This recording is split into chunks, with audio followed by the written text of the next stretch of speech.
Good morning. Good morning. And welcome to the first hearing of the Committee's 2023 review of the Workers' Compensation Scheme. Can I commence by acknowledging the Gadigal people of the Eora Nation, the traditional custodians of the lands on which we are meeting today. I pay my respects to elders past, present and celebrate the diversity of Aboriginal people and their ongoing cultures and connections to the lands and waters of New South Wales. I also acknowledge and pay my respects to any Aboriginal and Torres Strait Islander person joining us today who may join us later in the room or remotely.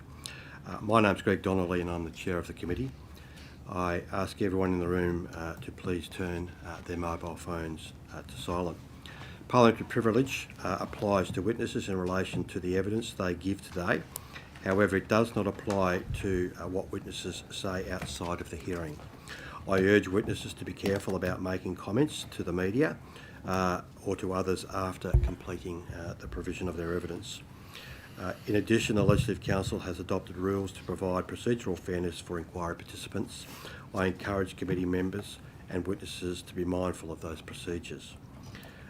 To our witnesses, welcome, and thank you for making the time available today to come along and provide evidence.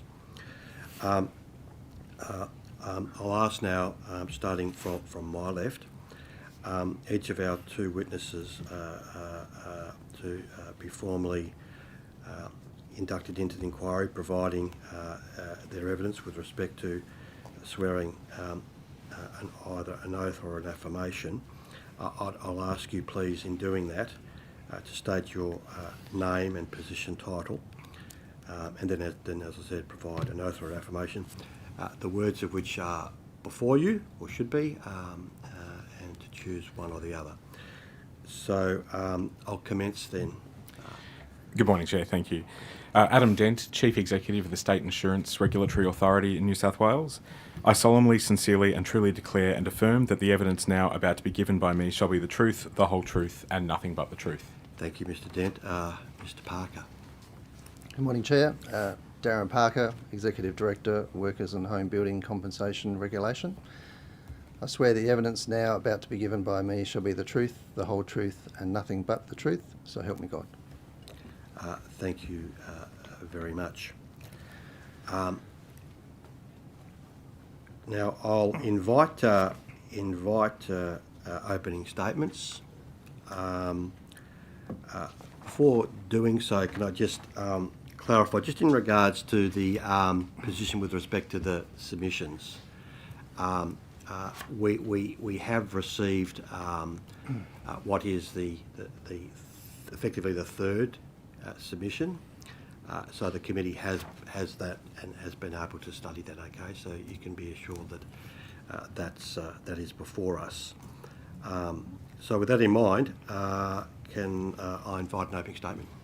Thank you, Chair. Good morning. I begin by acknowledging the traditional owners of the land on which we meet today, the Gadigal people of the Eora Nation, and pay my respects to leaders past, present and emerging, and extend that respect to any Aboriginal and Torres Strait Islander people in the room today. I thank the panel for the opportunity to update you on the current state of the New South Wales Workers' Compensation Scheme and your commitment to the review of the scheme. At the outset, I'd like to point out that SIRA's addendum was resubmitted on the 4th of October after discovering some human errors in the transposing of data into the document. I'd like to thank you for your patience in that process. Since SIRA's original submission in October 2022, the New South Wales Workers' Compensation Scheme has grown to cover 300,000 additional employees.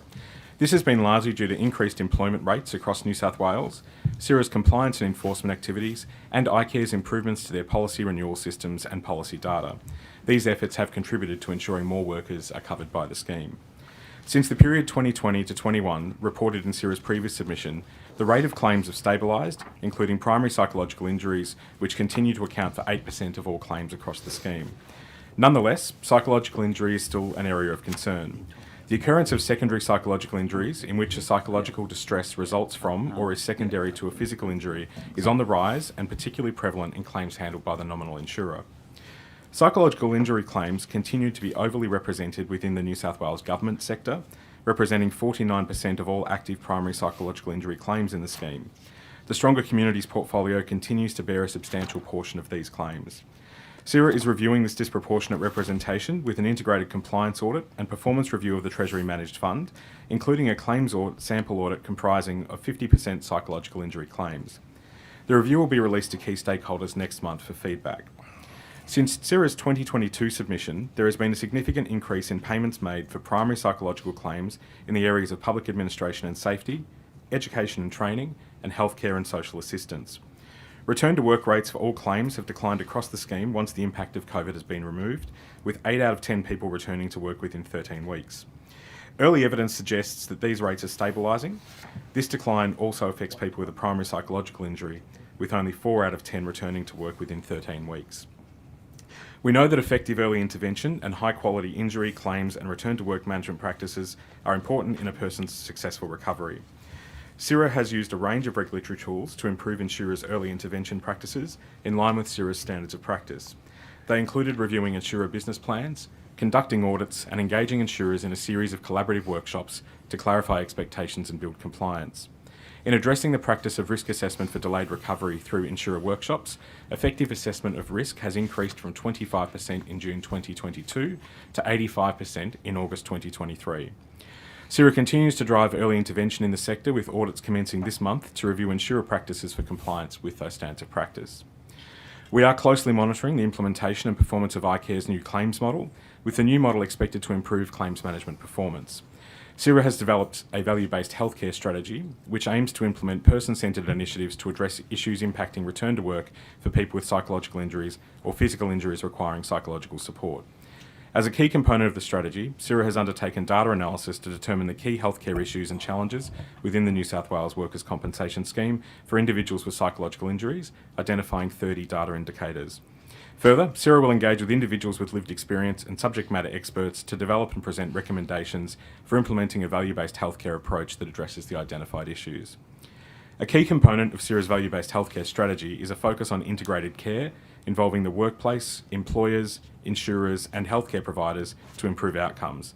Last year, our workplace facilitated discussion process, when used by workers with a psychological injury, increased the 13-week return to work rate from 39% to 50%. In response to the McDougall review and the Standing Committee on Law and Justice recommendations in 2022, SIRA has developed and continues to explore policy options for government consideration.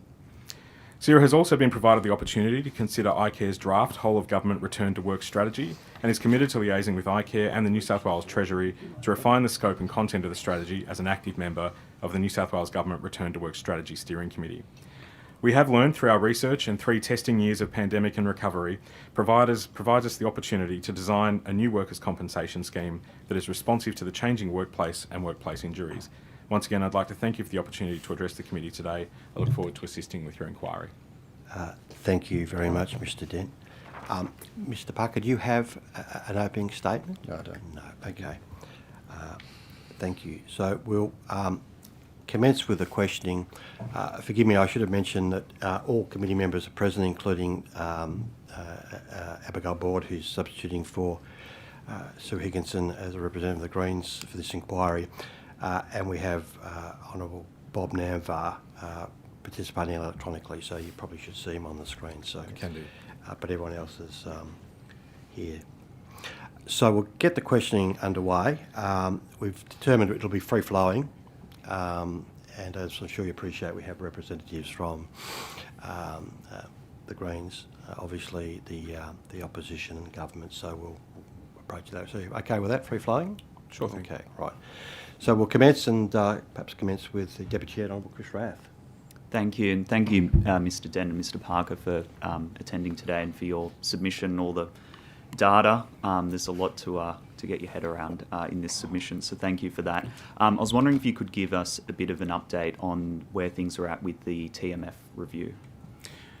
Thank you, Deputy Chair. The Treasury Managed Review was initiated by SIRA, and I'll invite Mr. Parker to contribute as he pleases, over a year ago, and is a comprehensive review of over 950 claim files across the New South Wales Government portfolio.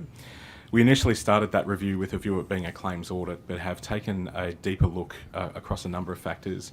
We've looked across all data in the TMF scheme, so in addition to the 951 detailed claims reviews, we've looked at the data as a whole. We've also conducted 10 employer visits and interviewed stakeholders including unions, claims management providers, icare and Treasury, and a range of people who've been involved in the scheme in different ways. That's allowed us to put together a fairly comprehensive picture. My expectation is that that review will now be provided to stakeholders within a couple of weeks for their feedback. So we're nearing completion. We should find that review concluded by the end of this year and published. At a top level, before I ask Mr Parker to provide some more detail, we've put a fairly deep focus into the responsibilities of employers as self-insurers within the New South Wales government sector. At a high level, we've found there is a significant lack of compliance with some of the more basic obligations at the start of claims, which we think are very important to focus on and we'll look to address. We've also found data that reinforces what we've seen within our submission, which is a great number of the psychological injuries, which made up 50% of the claims we reviewed, are effectively from preventable workplace behaviours. So the mechanism of injury wasn't primary trauma, as you might expect in some government employers. A good 8 out of 10 in some cases were related to workplace behaviours, so either work stress, bullying or harassment. So that remains a significant problem. One of the other key factors in the review that we uncovered was the difficulty in getting employees back to work. And ultimately, in an employer that is the largest in the Southern Hemisphere, we think there's an opportunity for the New South Wales Government to consider far greater options around how return to work is handled across the sector. There should be opportunities, we think, to find alternative duties across a sector the size of New South Wales, even where it is difficult based on some occupations. So we are doing work already with icare and Treasury on what that might look like, but it was a significant finding of the review. If you don't mind, I might ask Mr Parker to provide a little more detail on the review. Thank you. Thank you. The rationale and the background, I think, of this review is important. Over a number of years, we've focused our regulatory activities on the nominal insurer, and that's well socialised and documented through this committee. Through that work and also the work of the tripartite group, which has representatives of unions and employer groups and agencies, it was a good suggestion to say, well, what about the Treasury Management Fund? You're focusing a lot on icare and the nominal insurer. Need to also look at to see what are the issues there as well. At the same time, our data was showing that there is a deterioration in particular of psychological injury performance, as Mr Dent just talked through, and in our submission we can go through the data that points to that. We undertook a review of the Corrective Services Organisation, and that's also been the subject of previous Law and Justice hearings.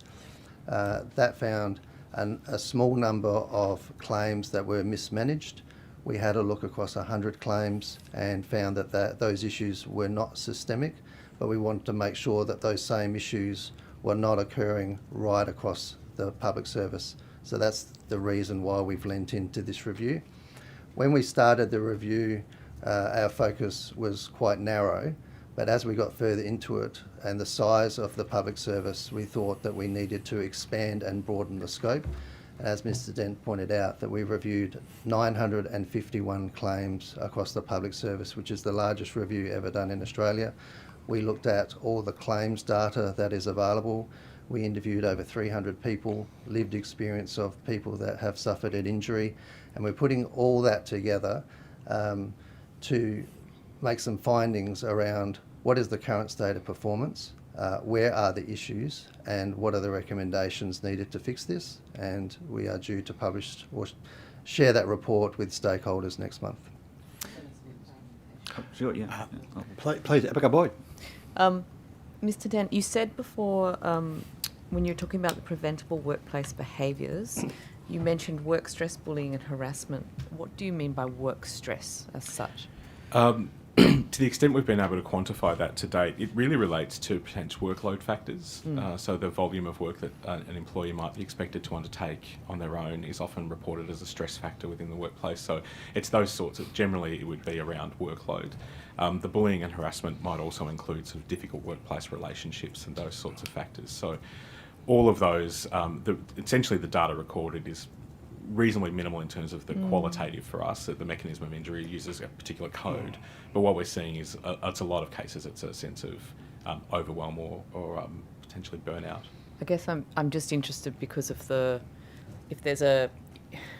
sometimes there's systemic factors that we're looking at where there simply aren't enough employees, or there's, the workload is because of systemic policy settings versus a particular workplace having problematic individuals? Was there any sort of data that sort of divides that up to look at how much falls into which category? I don't think so, Darren.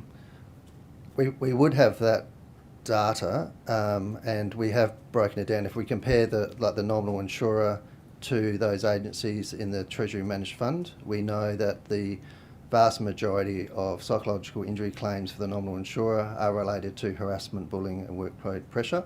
The claims that are coming from the TMF, yes, they have bullying, harassment and workload pressure, but they also have more responses to violence that they're facing, and that's consistent with the type of work that they would do in policing and corrective services. But Ms. Boyd, I don't think we can potentially identify whether it was a systemic issue or a capacity issue potentially in those. That wouldn't have come through in terms of the way it's recorded for insurance systems. Thank you. Mr. James, Okay. So yes, the Honourable Anthony Downham. Yep. So, I'll take you to page 20 of your submission and the table that deals with work pressure in the education and training industry. It's quite clear work pressure is the primary driver. So I think this table is very illustrative of the intersection between a sort of broader public policy question around teacher workload and teacher numbers, and here we see that that phenomena translating into an increase or a high number of psychological claims driven by work stress. Sorry, Mr. Downham, can I just clarify? You said page 20? Page 20 of the addendum. Table 12. Yes, I'm with you, sorry. Yes. So education and training industry, this is data to the 31st of July 2023. 41% of the claims are assigned to work pressure. Correct. There's a clear nexus there, isn't there? Absolutely. I think that's quite concerning, and so that I think then leads to a conversation around the structure of work in those environments. So from our point of view, we would see those issues as being good ones for agencies like Safe Work to potentially then work with employers, but certainly the employers themselves to be able to take those matters into consideration. But it's a highly disproportionate number, absolutely. That was going to be my next question, which is about the work that you're doing with Safe Work in terms of enforcement of the obligations of employers around safe work systems design. What work are you doing with Safe Work on that front? Mr. Parker? Yeah, so in terms of the WHS responsibilities, that sit firmly with Safe Work New South Wales, and they will regulate that, and they are working with across all agencies. The work that we are doing is in the workers' compensation space, and we're making sure that the agencies from an employer perspective are adhering to their responsibilities. So what I mean by that is that if there's an injury, they are notifying those injuries in a timely way to their insurer so that they can get early intervention and support, and making sure that they've got return to work programs so that everyone in the organisation knows exactly what they can expect when a workplace injury occurs and what support needs to be offered. We have found through our Treasury Managed Fund audit that our compliance officers found that there's some gaps in compliance across a number of agencies, and where we have found gaps, we have taken action and issued improvement notices to those agencies. So even throughout this review and working towards the report that's going to be published next month, where we've seen issues and problems that need to be addressed, we've taken that action. But your compliance officers are dealing with the problem After. That's So right. you're quite right, Mr. That's Downham. right. I think there's a huge opportunity that this data now Yep. provides for us to give information to Safe Work that would be far more useful in them targeting their efforts in those preventative and safe work design focuses. So that ultimately is within their remit, not ours. But I can see there's a huge opportunity now that we have all of this in front of us, and with the detailed review we've done across the TMF, to be able to work with Safe Work to provide them greater insights into where their focus might be. We also hope that these insights will be of great use to the public sector itself and to those employers. It's probably no surprise to the education and training sector that they have those pressures. They would be seeing that on a day-to-day basis.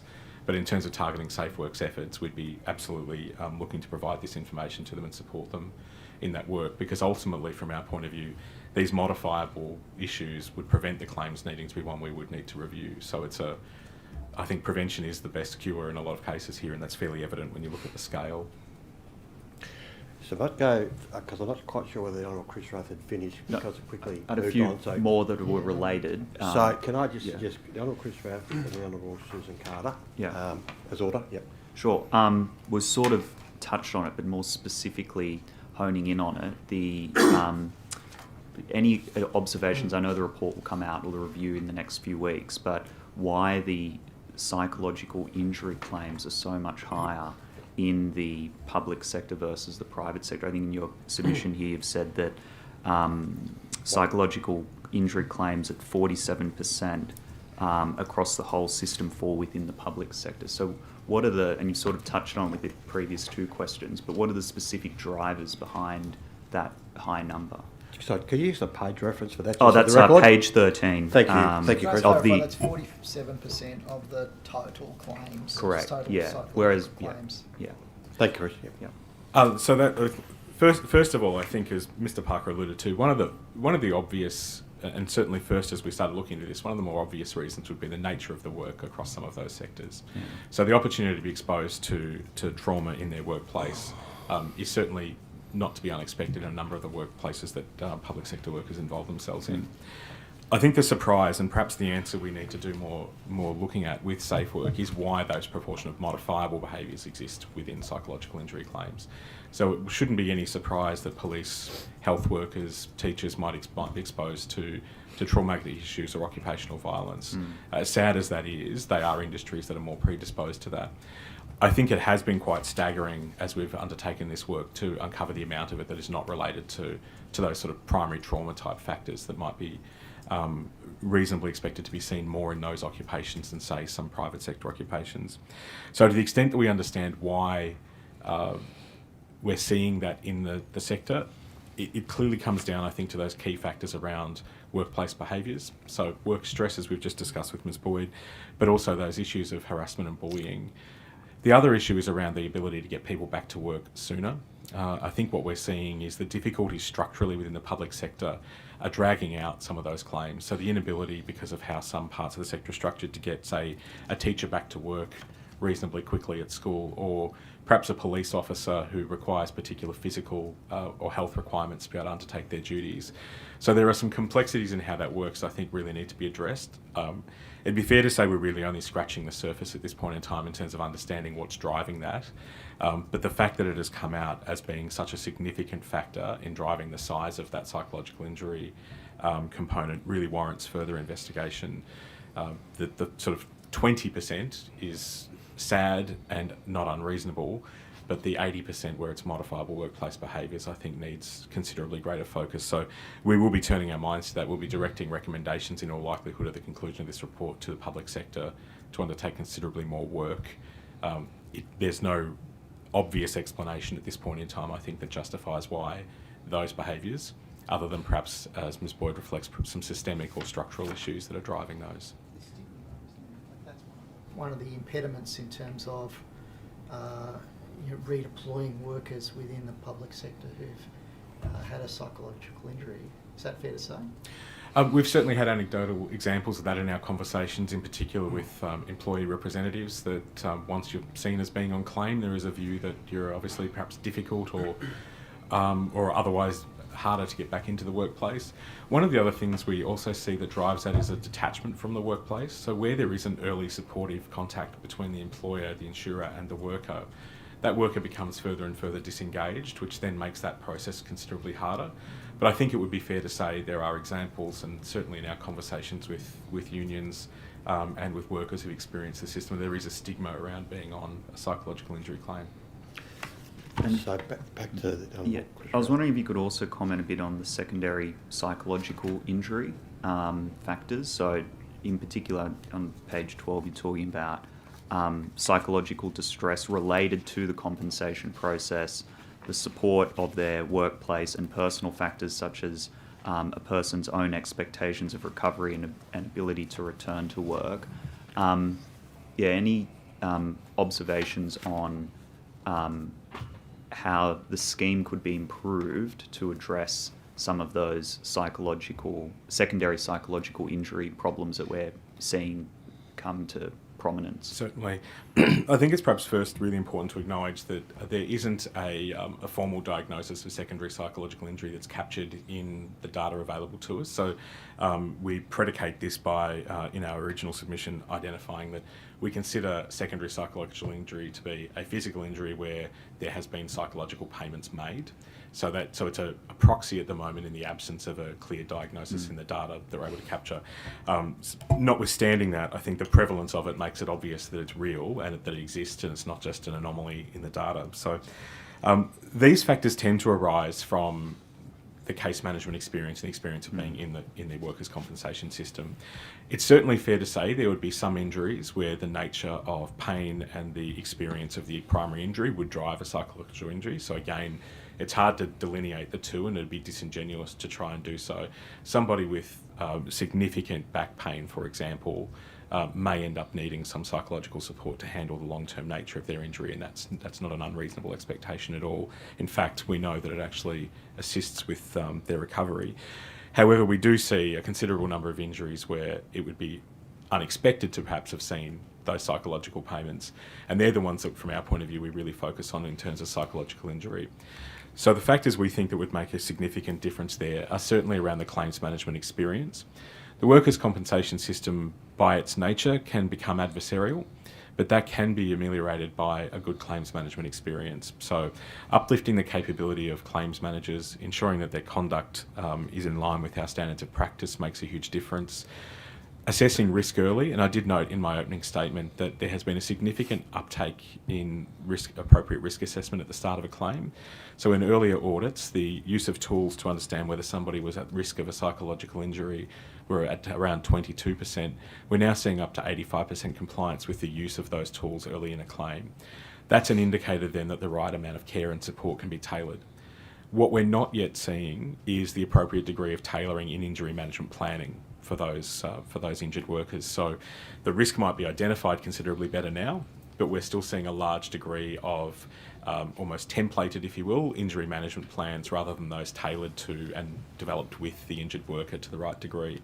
Those are things at the very start of a claim that can make a huge difference to the claims experience and potentially have an impact on the likelihood of a secondary psychological injury. The next part then is around that detachment from the workplace. So when we talk about detached workers, we're talking about those who've been out of the workplace for a considerable period of time and are therefore unlikely to return. At that point, where a worker doesn't have a connection back to their workplace, which for a lot of people, is a key part of how they identify themselves and see themselves, that's an opportunity for that risk to emerge. So realistically, good early contact, good supportive early contact, solid injury management planning, and then quality empathic case management throughout the early part of the claim is a really good way to ensure we've got the best chance of preventing psychological injuries as a secondary result of the claim. So we continue to focus on, through our standards of practice and through our audits, those early factors within a claim, because they really are where the difference gets made. The first 4 weeks of a claim is fundamentally likely to determine the outcome. Just one final one from me, and then I'll hand over to Susan. So, Sarah, yeah. Obviously, psych claims there's a high propensity for those to be disputed, so that then, from the evidence you're providing, you're saying early action, early acceptance, getting the claims management process underway is critical to reducing the overall cost, but yet the psych claims are the area where there's more likely to be disputation at the outset. It's going to delay that process, isn't it? That's right, and that that early sort of entry into an adversarial process obviously then has an impact. So there's the fact that we often see more factual investigations conducted early on psychological injury claims than we would others as a driving factor in that. So that's where one of the complicating factors that might be more difficult to challenge is that they are by nature more disputed. Okay, Just questions to finish? yeah, just change tack a little bit. You mentioned in your opening statement the McDougall review, obviously one of the most important comprehensive reviews into the workers' compensation scheme of recent years. I was wondering where, if you could give an update on where the implementation of those recommendations were at, and how much of what's left to do in implementing those recommendations is up to you and icare, and how much is actually needed at our end to actually get some legislation through to fix the scheme. Because at the moment it seems to me like we're putting pressure on the regulators to implement those recommendations, but there's also a lot of there's certainly a legislative aspect of change that needs to be looked at as well. It can't all just be done through regulation. That's a very good comment, Deputy Chair. Thank you. We have continued to progress the matters that could be progressed by SIRA and icare. In fact, a good number of those are now nearing completion, if not complete. Certainly through icare's nominal insurer improvement plan, there's been considerable process, which I'm sure Mr. Harding will speak to this morning. There is, I think, really the crux of it now, that in terms of impact, is down to the legislative process. There were a number of recommendations that were provided to the previous government that we would still now be providing advice to the current government on. A number of those matters are the ones that really start to impact individuals on claims, so commutations, death benefits. There's all of those sort of elements that McDougall identified that we can't progress without the support of the Parliament. A number of the recommendations around SIRA's powers and reach to be able to impact claim service providers, self-insurers to a lesser extent, all of those issues are not something we can progress without the Parliament. So I think it would be, without having the table in front of me at the minute, it would be reasonable to say that the lion's share of what's left would be with the Parliament to consider. SIRA continues to provide to the government our policy advice for them to consider. We've provided all of that since the election, and we now look to the government to make a decision on which matters they'd wish to progress. Since then, of course, we've also learned a lot since the McDougall review. Some of those recommendations are not as potentially relevant as perhaps they once were. So there are some that we've taken the spirit of and would look to. There have also been changes in the system since then that have addressed other smaller elements of it. So I think on balance, considerable progress has absolutely been made. But the lion's share, in fairness, would now be left to the Parliament to resolve. Thank you. Thanks. Now, can I just in terms of order, just so we're sharing it around, so can I suggest the Honourable Susan Carter, and if they wish to do so, the Honourable Rod Roberts, the Honourable Bob Namvar, and the Honourable Steve Lawrence, if they wish to do so. So perhaps in that order. Thank you. Thank you both for being here. If I can take you back, Mr. Dent, to some comments you made earlier. When we were talking about psychological injury, we were talking about workplace bullying, and you also mentioned, I think it was difficult workplace relationships. I wonder whether there's any data, because we would have seen a period before COVID, during COVID, after COVID, of people working in very different places. Is there any data as to the effect of remote working in the office in terms of those workplace relationship claims? That's an incredibly interesting question. It's not something I think we would have collected data specifically on. Our insurer data requirements haven't changed dramatically over the last number of years in terms of what we can collect from insurers, so the points that we would look at. I think it certainly would warrant further exploration. Those changes in the nature of the workplace, I think, are really critical and worth understanding. The other element we have been turning our mind to of a similar vein is the gig economy and what that means and what work looks like more generally. So there isn't considerable bodies of evidence at the moment on remote work and its impact, and I'd almost take that as a suggestion, if you will, that something worth us exploring. I think year on year the data hasn't, I think, shown any significant anomalies. I'm looking at Mr. Parker to correct me if I'm wrong, that would indicate that stood out as being obvious, but I think it would be hard to imagine that the number of people potentially working from home now and not interacting the same way with their employers wouldn't have had some impact. I think, though, what's probably relevant is in large part the key elements within the Treasury managed funds to the public sector. The workers who are the most exposed to psychological injury tend to be those workers who are least likely to have been able to work remotely. So I think it's probably reasonable to say there would be a moderate, if modest at all, impact for police, teachers, health workers, etc. But I think more broadly across the workers' compensation system, we'd have to try to understand that. And I think as a part of our general work in the gig economy and starting to explore what that looks like in the changing nature of work, that's certainly a branch of thinking that we should look at. Yeah, no, I'd be grateful if you could. And if we can just go back to the discussion in relation to the table number 12 on page 20, and just really so that I understand it properly. This is a table of workers in the education and training industry in the public sector or across the whole sector? It would be the whole sector. The way employer injuries are coded, they're encoded against an industry code. So it's quite possible that a number of the workers represented there would not only be public sector. They might be in private education providers, etc. So I think we couldn't look at this and say it was holistically public sector. However, I think that the large share of workers in New South Wales would be public sector workers. So it would be representative at best. Yeah, no, I was just wondering whether there was different data for different sectors and whether that should also be compared as part of anything that's fed into sort of preventative. In preparing for this hearing and this addendum, we didn't have the opportunity to do that. But again, I'd be happy to do so. We could certainly. I think we could certainly do that. Absolutely. So where it was an education and training industry employee in the nominal insurer, that would then imply, for example, are in the private sector rather than the public. So we would have data that would allow us to do that analysis, and I'd be happy to take on notice. I think that'd be very helpful, actually. Yeah. And if I can take you somewhere else, I'm interested in your peer support here to talk line, and I notice in the addendum that you have extended the pilot. I'm wondering what the evaluation of the pilot was that led you to extend it, and any insights you have from that evaluation. That's an excellent question. I might, unless Mr. Parker knows the answer, I might take that on notice if you don't mind, Ms. Carter.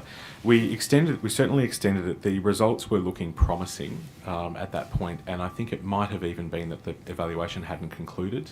And there was an issue of service provider continuity. So our aim would be throughout these extensions of the pilot to finalise a full evaluation.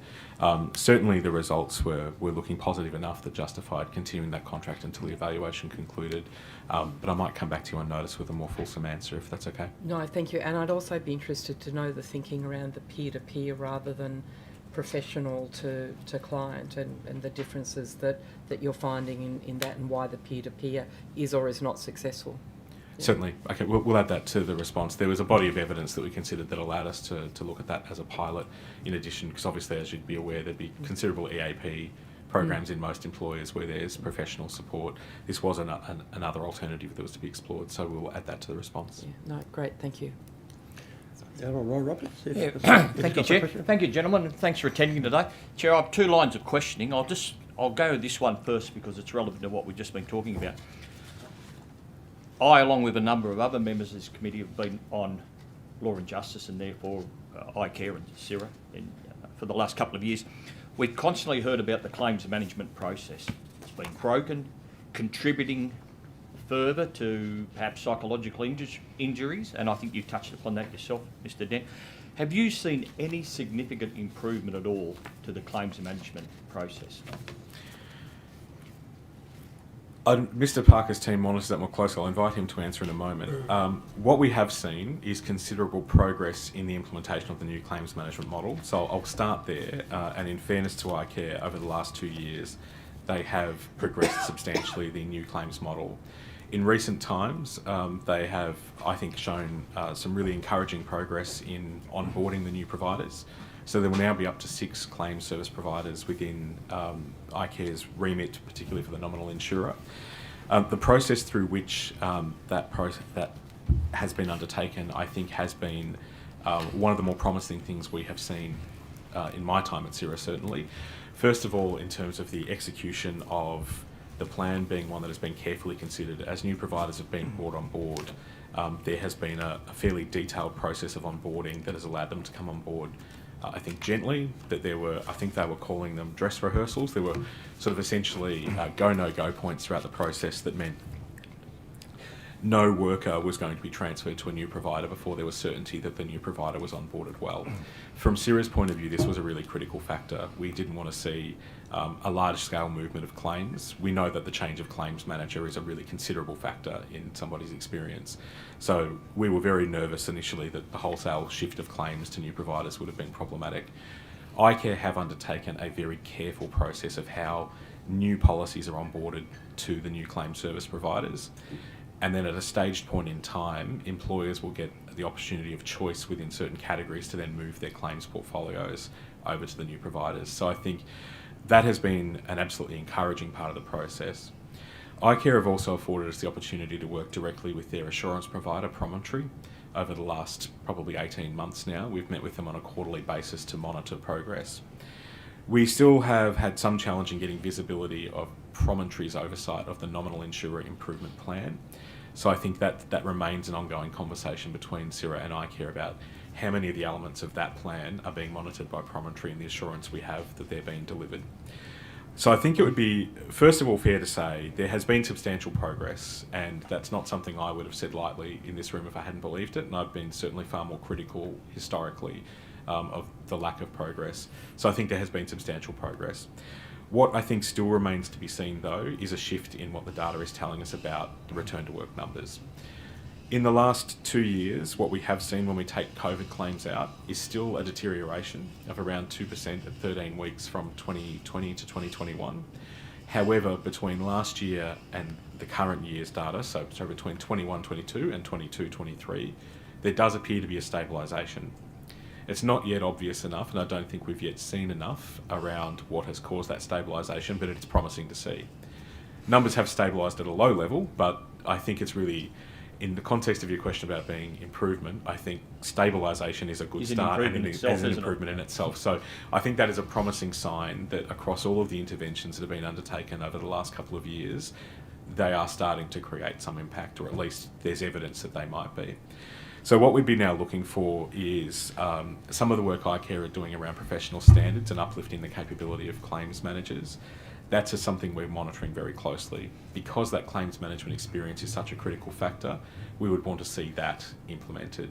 I believe the implementation of that is only really starting to gain some traction now, and Mr. Harding again might be able to update you on that this morning.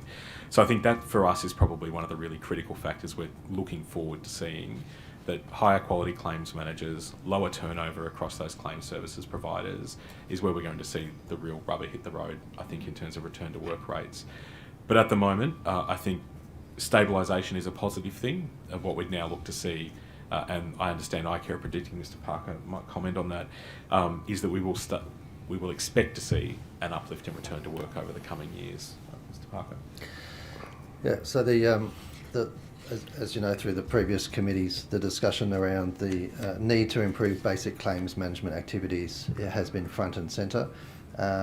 Through the work that SIRA has done in highlighting those issues and influencing the creation of that improvement plan, icare has developed the improvement plan with the oversight of Promontory. We are closely monitoring its implementation. Promontory is saying there's significant progress in activities. To your point, have the return to work rates and outcomes improved? Not yet, but it does look like they're stabilising. icare have predicted that there's two significant things that icare are doing. One is there's a new claims model they're implementing and a claims service provider strategy. And that's what Mr. Dent just talked through, the increase in the number of claims service providers. And that includes an addition of a specialist provider that provides services to people with psychological injuries. Haven't had that before. With the implementation and looking at the financials, they're predicting that with the financial position, we know this year that the target premium rate is still below break even. So we expect the financial strength of the scheme to continue to deteriorate for sort of the next 12 months. But from 2024 to 2025, that's when icare are predicting that the scheme will start to turn around. And that's at the same time we can expect that there'll be better return to work rates and better outcomes for workers It's still going to take a number of years till June 2030 for the financial position of the normal insurer to meet the targeted, the capital target zone. But at least now we have a target date of when we're likely to see those improvements. Thank you. Mr. Roberts, sorry, before we move on, I think it's probably appropriate for me to say that in our view, it's not all the responsibility of the insurer either in terms of return to work. There are multiple domains that we identify needing improvement. So while all of that work in the nominal insurer is so critical because it represents such a large part of the workers' compensation scheme, we've also been doing work around supporting workers more effectively. So SIRA piloted a workers' compensation assist program. This was to mirror essentially the type of support we're providing in the CTP scheme. So compulsory third party provides SIRA the role of making sure we contact injured motorists or people injured on the road, ensuring they understand their benefits, their entitlements, and working with them through their claim. We have piloted a version of that within the workers' compensation system. The evaluation has pointed out there is some benefit to that. However, the data available to SIRA at the moment from insurers isn't rapid enough that we can have an early enough intervention there. So until that improves, the workers' compensation assist program probably has a slightly different role going forward. We fund vocational programs, which we continue to do. Sorry, could I just ask if you could... Just hold on, please. I think Mr. Dent was just let him finish his... had you I finished was just what you... going to ask if you could, on notice, provide us with a copy of the evaluation report on that. Yes, of course. Okay, no, that's fine. But then employers, to the point we've been identifying, particularly in the public sector, there is a significant responsibility for employers in delivering on their obligations as well. As a result of our thinking around this, we've updated our employer supervision framework within SIRA. So it's a small team that focuses on the 350,000 employers in New South Wales. So each month we use predictive modelling to identify the 100 highest risk employers in New South Wales. That might be either because factors around the nature of their industry or the types of claims we're seeing come through the data. We have launched a new inspectorate, and SIRA inspectors are now proactively visiting employers around New South Wales to ensure they're complying with their obligations. We've been able to substantially increase the number of compliance activities that have occurred as a result of that. So, and then I mentioned in my opening statement our workplace facilitated discussion service, which is around getting rehabilitation providers, the insurer, the employer and the employee together to discuss return to work options in a different way. And we did see an improvement in return to work from 39% to 50% with workers who are involved in that. So all of those things might be contributing to that stabilisation. I think it would be bold to say that there's a really positive path forward just yet, but there's certainly early signs that some improvement is occurring on the backdrop of nationally the same problem continuing to exist. Some improvement is improvement at least, and so is stabilisation at this stage. So, look, can I just say congratulations on your compliance and in the field, sending inspectors out and actually dealing with the employers. I think that's a good thing. I think it's something that's been lacking in the past, from my understanding, and I want to congratulate you on that. Just going to go down a different course of questioning at the moment. I refer you to, and unfortunately I don't have a copy for you, but Adele Ferguson wrote an article on the 22nd of November 2022, so last year, just prior to us about to compile our report from the last inquiry. And she says there, and I quote, that documents obtained by this masthead in February, so she's talking February 22 now, icare discovered a potential issue with underpayments, but delayed telling the workers' compensation watchdog SIRA for 7 months. First of all, is that a fact? Yes, in a sense. There would be the argument around that we've been continuing, and we're in the process of finalising an investigation of that matter as we speak, Mr. Roberts, so I'll be cautious enough not to predict the outcome of that. I look forward to the outcome. The issue was indeed discovered. There is a discussion with icare around when it was, from their point of view, determined to be a significant matter that could be then reported to SIRA. And so the delay in notification perhaps related to whether it was considered a significant matter by icare at that point in time. Can I rudely interrupt, Mr. Dent? Yes, of course. Do you consider it a serious matter? Or Absolutely. when I say you, does SIRA consider it a serious matter? any individual worker underpaid is a serious matter, absolutely. The quantum of workers underpaid in this case is absolutely serious.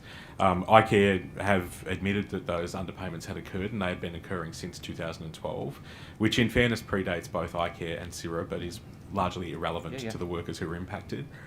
So that's absolutely the case. Mr. Parker, I might ask you to elaborate on that. Your team have been looking into the matter. Can I just jump in? In your answer to the Honourable Rob Roberts, you said, in a sense, to the commencement to the answer to the question. I mean, that's a qualification, is it not? So the qualification relates to, SIRA has a significant matter policy that determines what threshold of something should be reported to SIRA.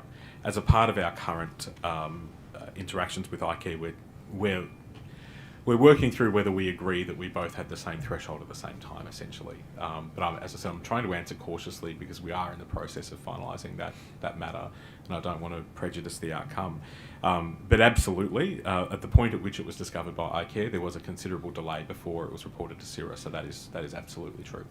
Were you disappointed by Of that course. fact? Yeah. From our point of view, we'd like to know about matters as soon as they occur so that we can be a part of monitoring the remediation. And that's essentially why we're currently undertaking this review. And can I just say for the record, I place no blame at the feet of SIRA for this. Clearly it's, in my opinion at least, and I look forward to the conclusion of your report. From my opinion at least, this falls fairly in the court of icare and their responsibilities of perhaps informing you as a regulator that they discovered this underpayment. Because this, as we all agree, this is not the first time that underpayments have been discovered. And one would perhaps come to the conclusion or the impression that they just didn't want to tell you or tell anybody else. But I don't expect you to comment on that. As I say, I look forward to the report at the end of the day. But I just wanted to make sure that this reporting, because this caused me great concern, and I think it caused concern to other committee members and probably may have contributed to the fact that we didn't complete our report in the last term, because there was unanswered questions. And I certainly have questions for Mr. Harding in this regard, because I feel as though not only has an obligation to inform SIRA, but as the oversight committee, one would have thought perhaps had an obligation to inform us as well, and the numerous times that they've appeared before this committee under oath giving evidence. So that's something we'll explore further, but that's caused us a great deal of concern. So I wanted to, first of all, I wanted to find out that this report was factual. So it is in fact the case that they knew in February 22 and they didn't tell you until September 22. And you say there, sorry, it was discovered. Was it discovered by SIRA, or did icare come knocking on your door and say, oh, listen, by the way, we better tell you this now? Mr. Parker? So, Mr. Roberts, you've mentioned about the previous underpayment issue, and that was across tens of thousands of claims. Throughout that process, we engaged Mentha to assist us to make sure that the methodology identifying who are the impacted workers is that sound. That report was provided to SIRA's Director of Insurer Supervision with a comment in that report around whether indexation was a concern. Indexation errors were a concern at that point. The Director of Insurer Supervision had a discussion with icare, and it may not have been at the appropriate level to provide authority for the response to the question, but the question was, is indexation an issue? And this was in sort of mid to late 2021, and the response was, no, it's not. And then it was some months later in February 22, that's when icare discovered that there may be a potential significant matter here with the indexation errors. And then throughout from February through to September, icare went through a process of clarifying the extent of the problem. So the number and potential value of those claims, and that then came to September, and then we were alerted.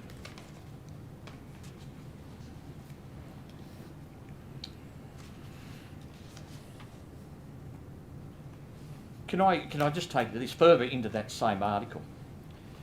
Adele Ferguson says, in a letter to SIRA on September 6 this year, so we're talking September 22, icare's head of risk and governance described the underpayment issue as potentially significant matter, saying it was strictly confidential, and this information is not publicly available, should not be made publicly available. Can I ask for your comments on that, Mr. Dent? Why would this information need to remain confidential, and why should it not be made available to the public? I think that's a matter for icare to answer, in fairness, Fine. Mr. Roberts. Yeah, sure.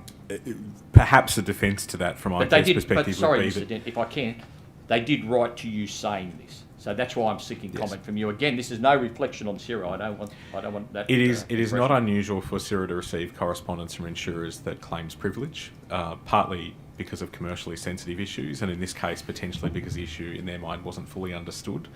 It is not unusual for us to have somebody ask us not to disclose information and to say that it shouldn't be available to the public. I think that's a decision that, as the regulator, we ought to be able to make in the public interest. But that was certainly the assertion in that letter. That's true. Okay. Thank you, Chair. My line of questioning is finished. Thank you, the Honourable Roberts. Can I move, if we wishes to do so, to the Honourable Bob Namvar? Do you have any questions, Bob? Yeah, thank you, Chair. Sorry, Mr. Parker, could I just come back to an answer that you just provided to Mr. Roberts? Just what advice did SIRA rely on from icare with respect to the indexation issue when it was first raised? I believe, did you say in 2021?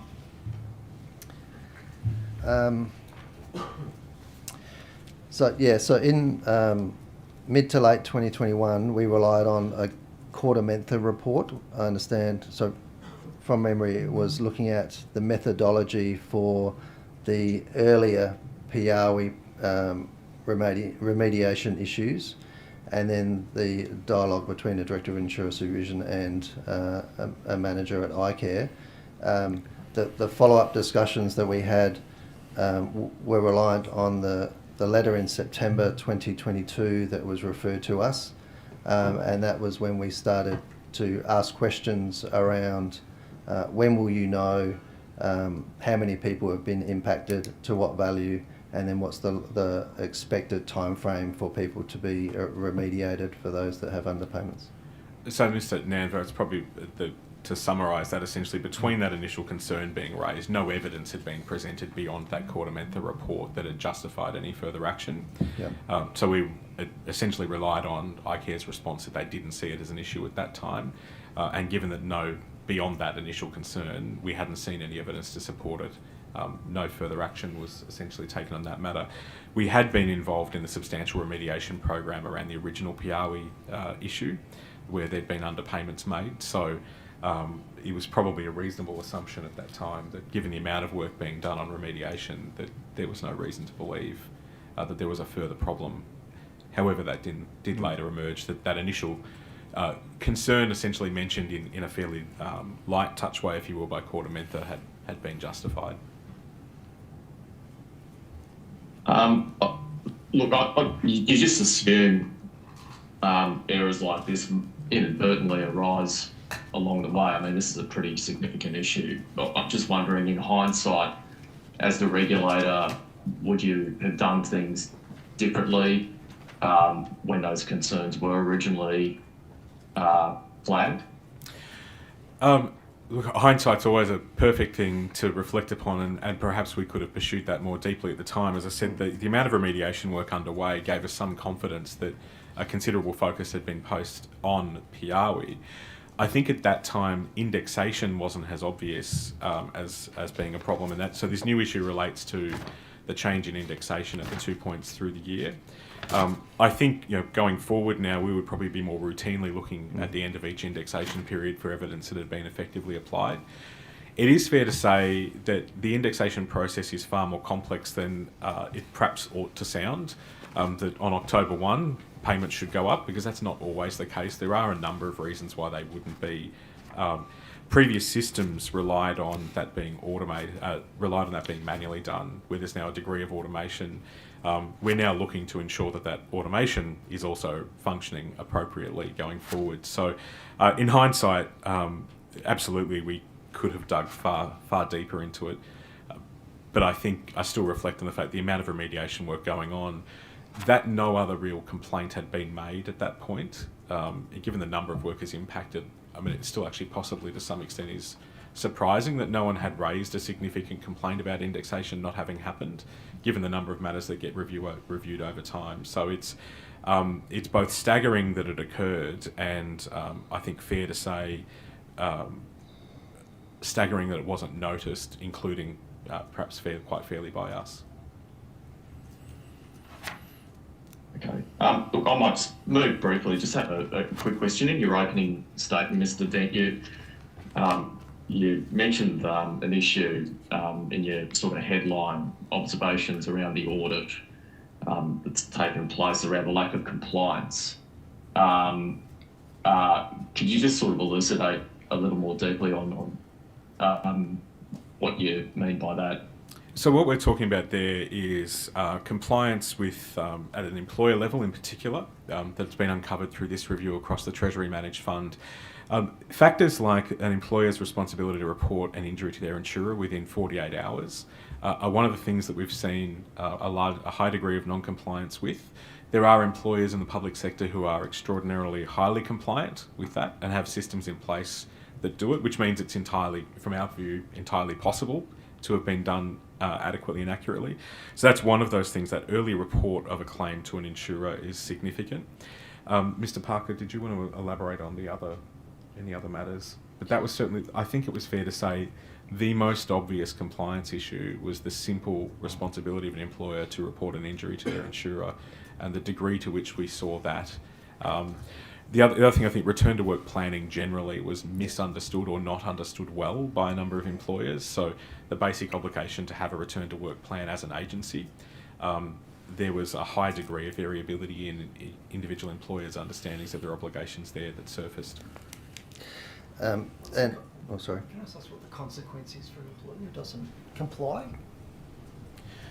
There's quite possibly a really paltry fine. I think that's a good description.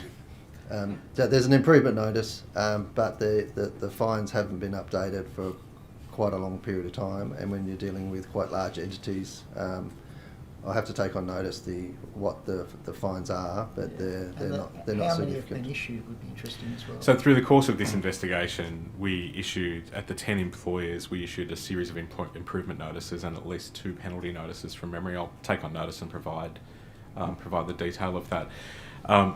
Is there a separate penalty for discouraging employees from lodging a claim? I don't know that there's a specific penalty for discouraging it, no.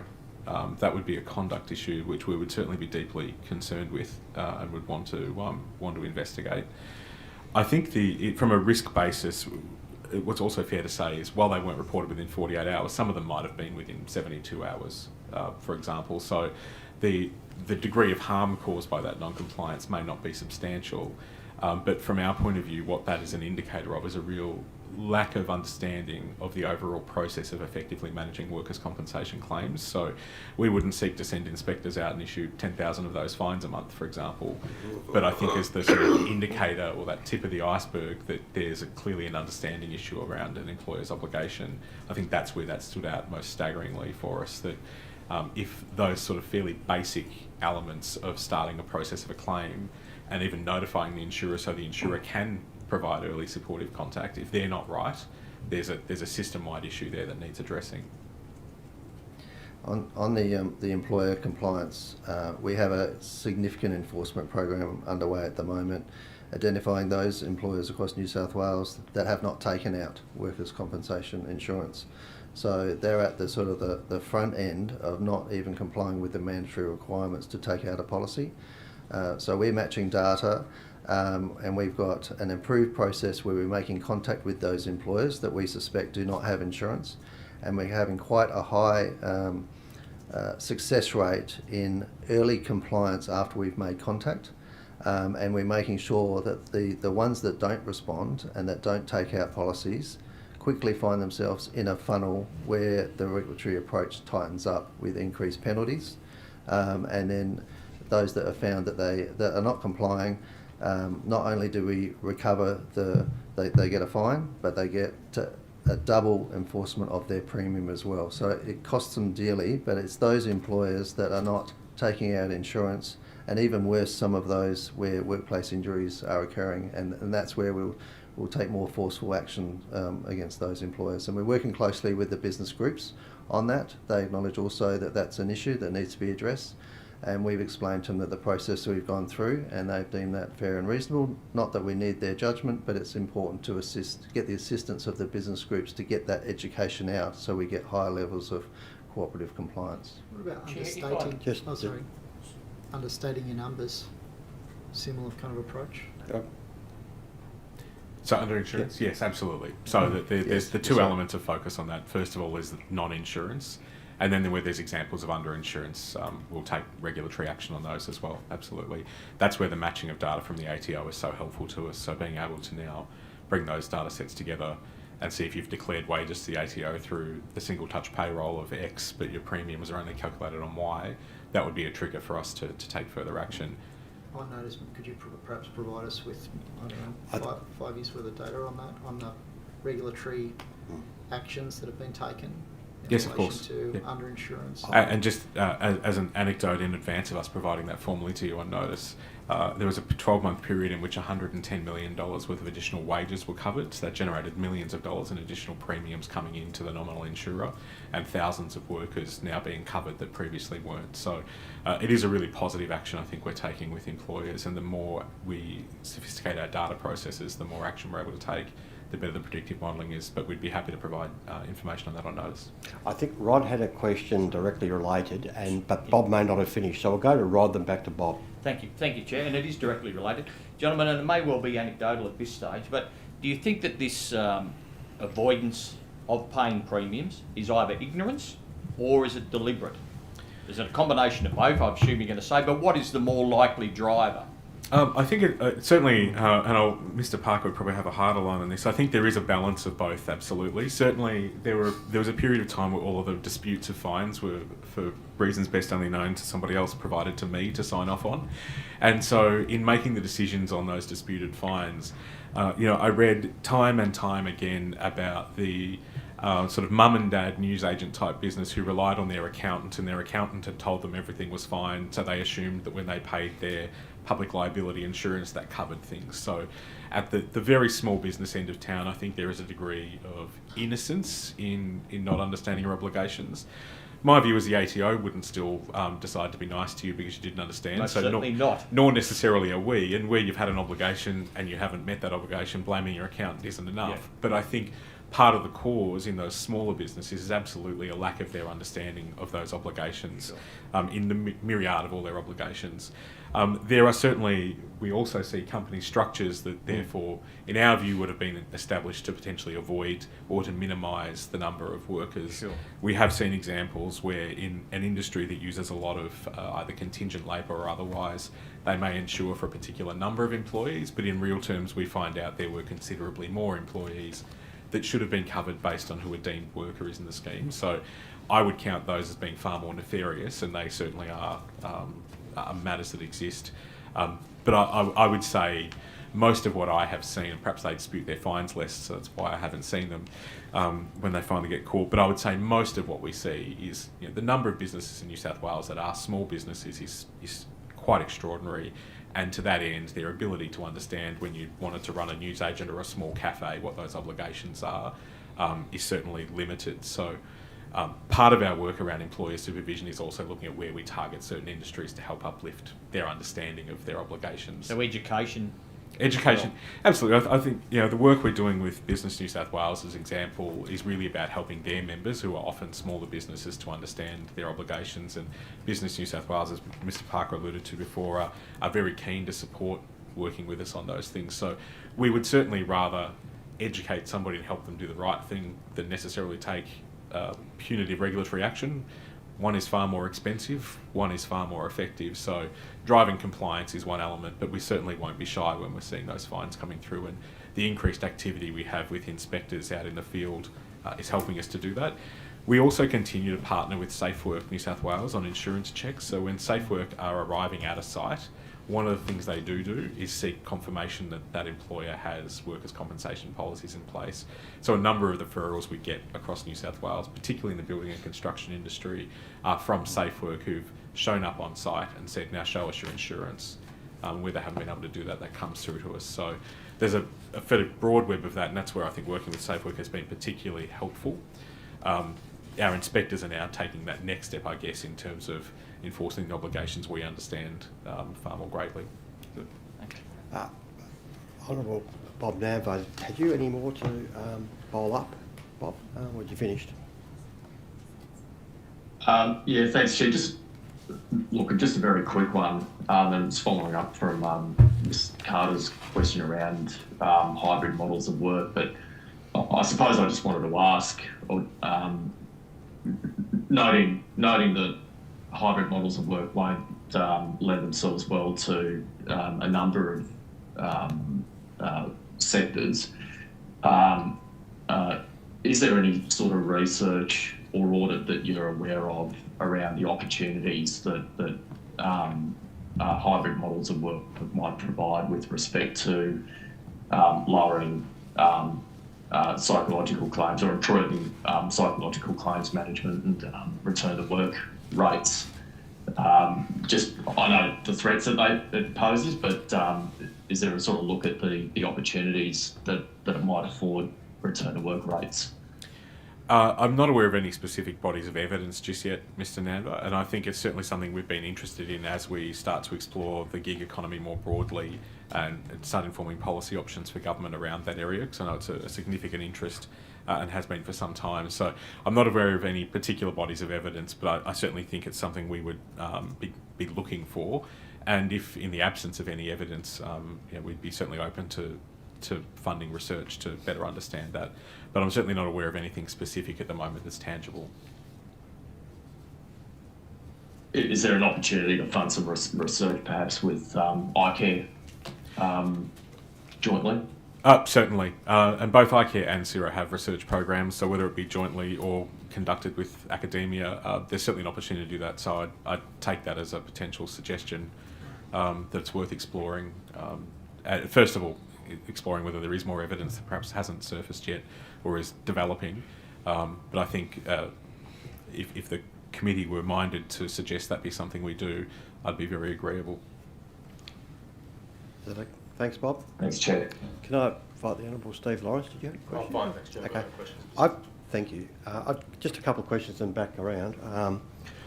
Can I invite both of you to be, use the phrase, brutally frank, okay? I don't want this question answered in general terms. We all know what a general answer is, but to be very frank and precise, as best you're able to be.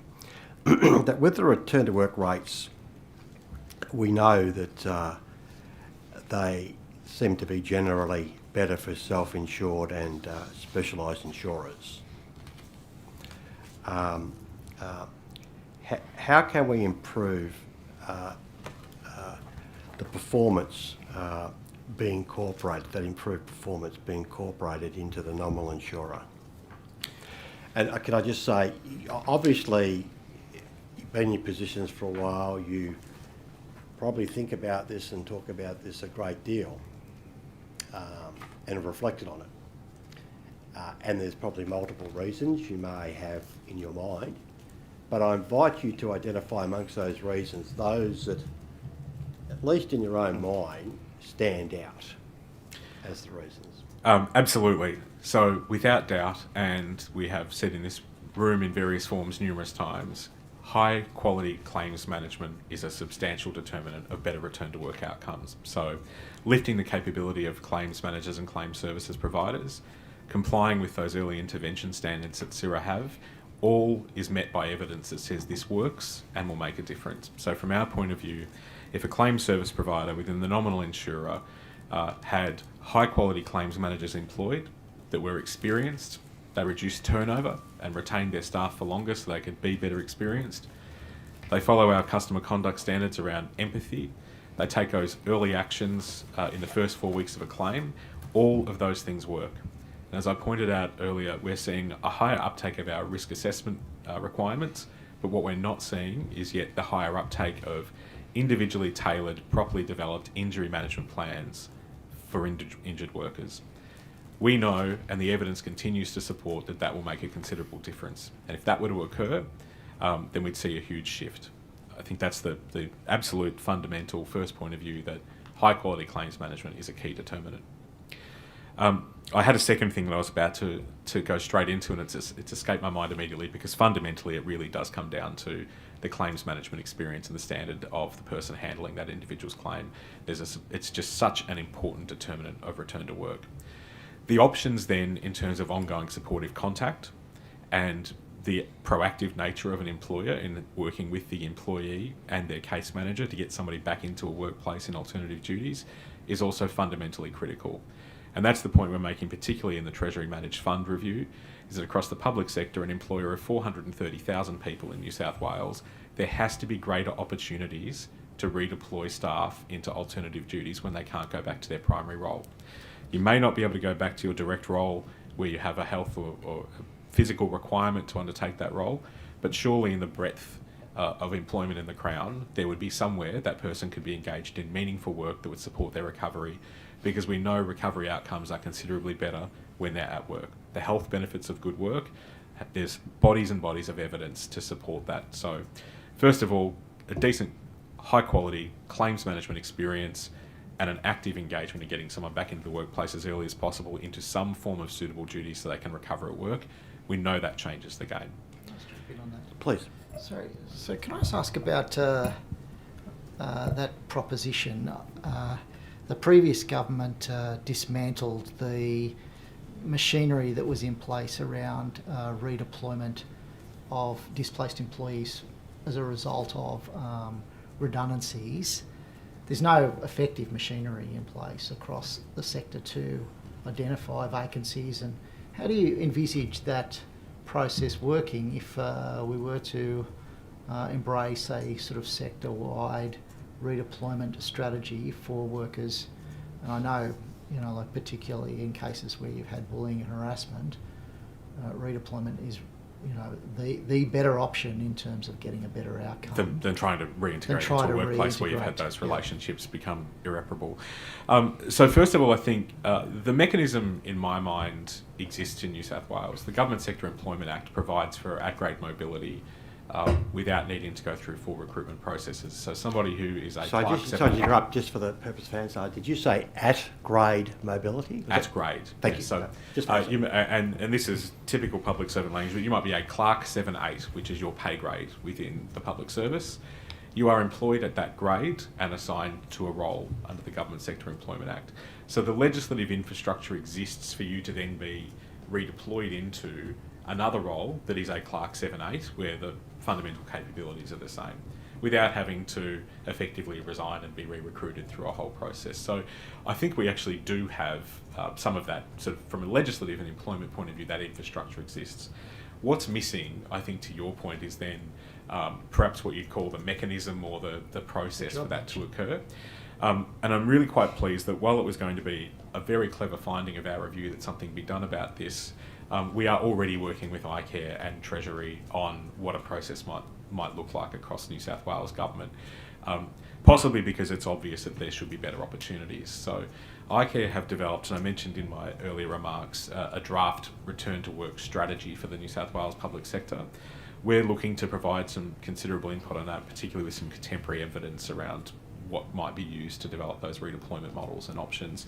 So we're working with Treasury and icare on a piece of work now, I think, that will be starting to answer that. It will require a great deal of systems thinking as well around how somebody is noticed over here that might need to then be employed over there. So there's a whole lot that would need to be worked through to make it work. But I think the promising thing I'm seeing at the moment is there is a substantial body of work being undertaken. The group we're involved in is led by Treasury, working with icare. The Public Service Commission and Public Service Industrial Relations are involved. So I think there's a really, in my mind, promising opportunity for us to tackle this. The legislative infrastructure, to my mind, is there. There shouldn't be an impediment from that point of view that needs dealing with.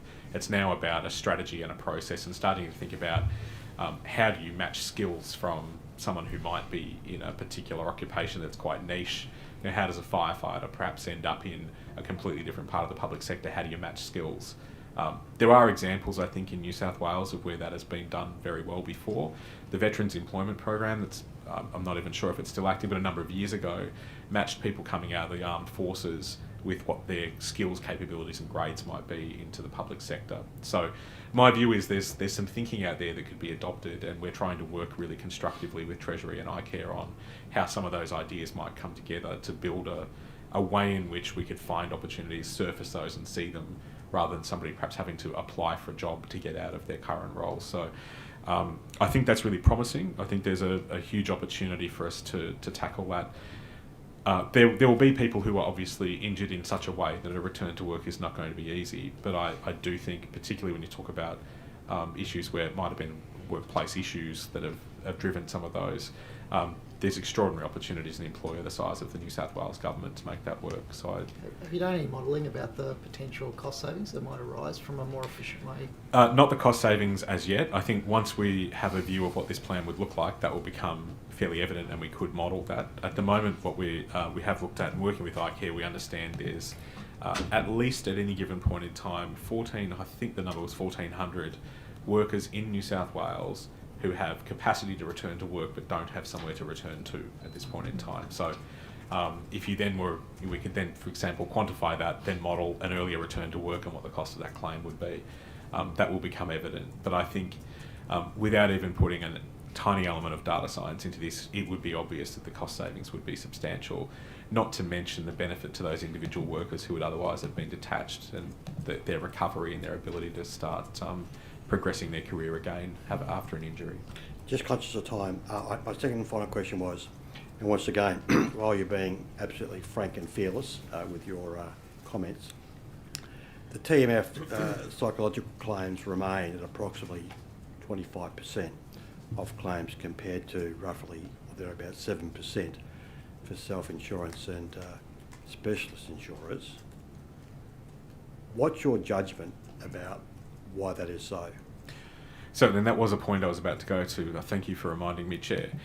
One of the things that is different about self and specialised insurers, first of all, the type of risk they take on. So if we take TMF for a moment, just perhaps look at the system more broadly.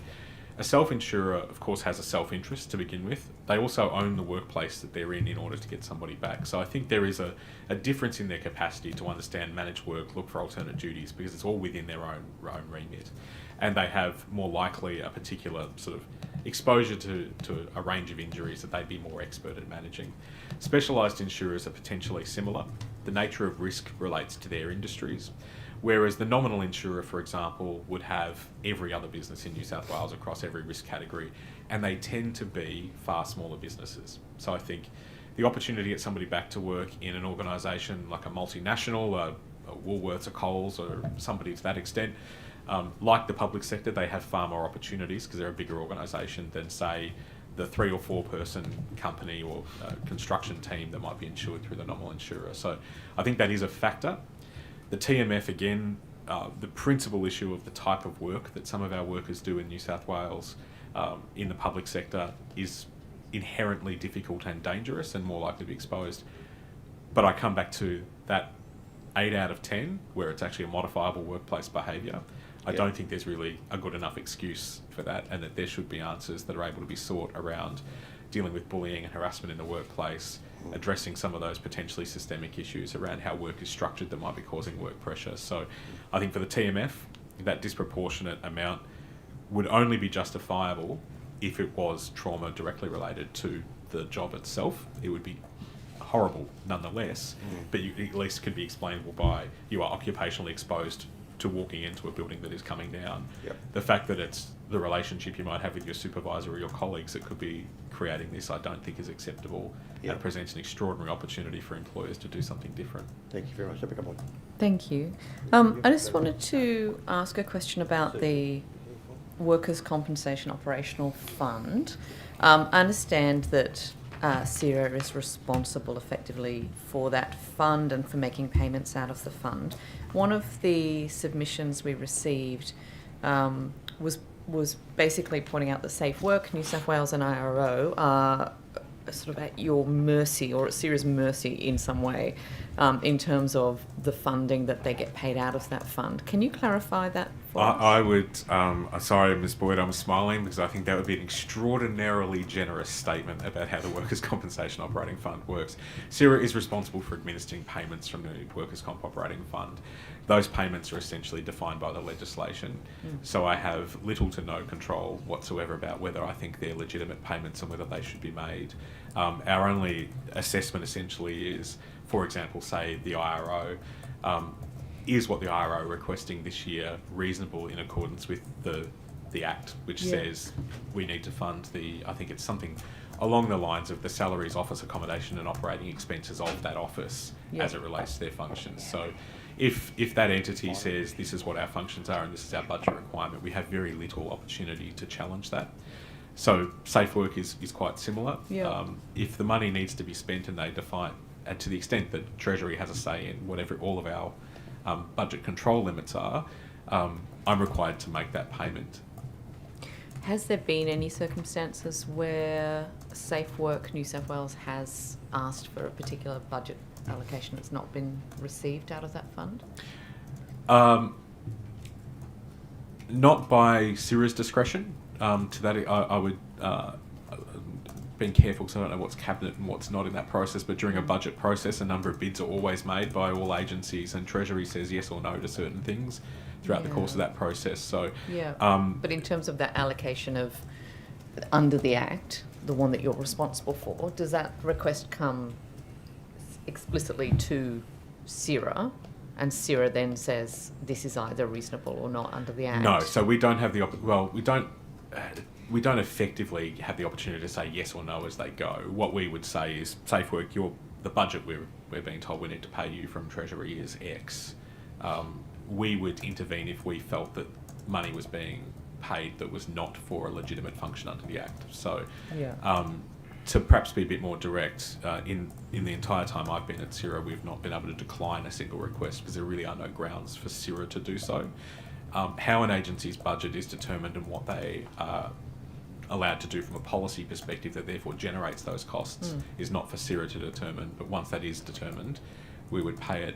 I think a good example might be expenditure against the ILARS fund for IRO is increasing quite substantially and in my mind quite concerningly, and there's no secret about that.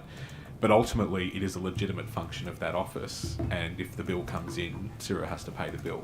It's not for us to say you're only getting this much this year, spend less. The fact is we would like them to stick to what's in the budget because that's what we've predicted, that's what we've put in the forward estimates, that's what we're asking icare to pay to us, that's what icare set premiums on the basis of. There's that sort of chain that happens.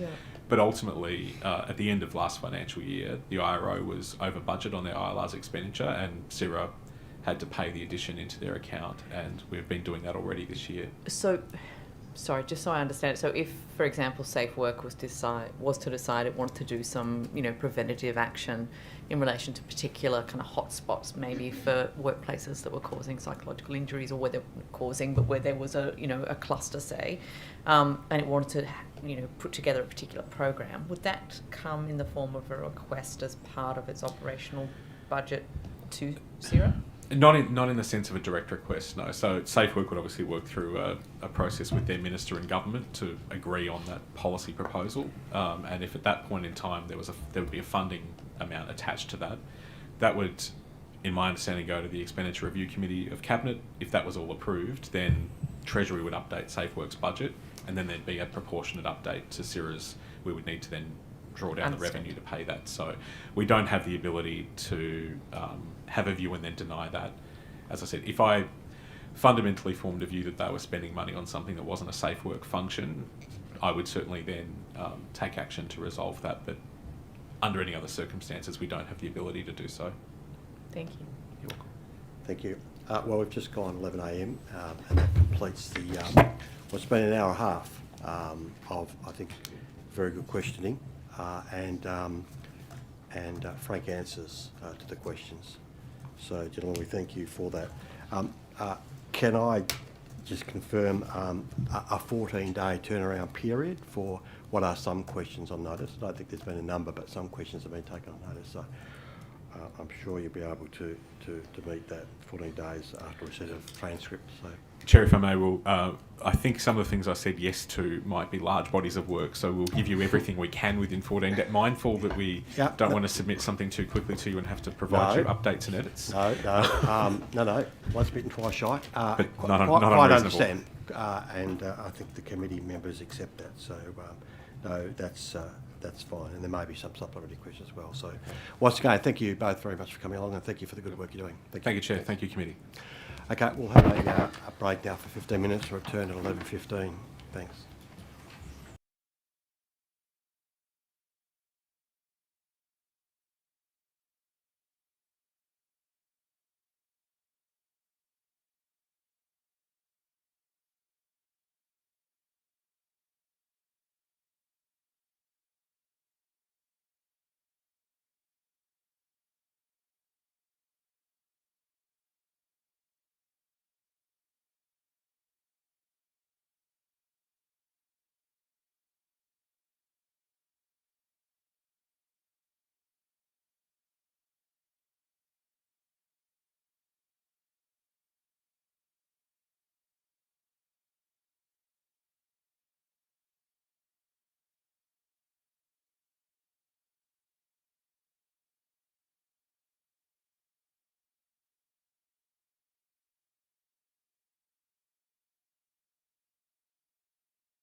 break because people are here. But then you end up. Okay, thanks. But then you end up having get- free Split this up. yeah. Ready to go? Yeah, thanks, Honourable Rod Roberts.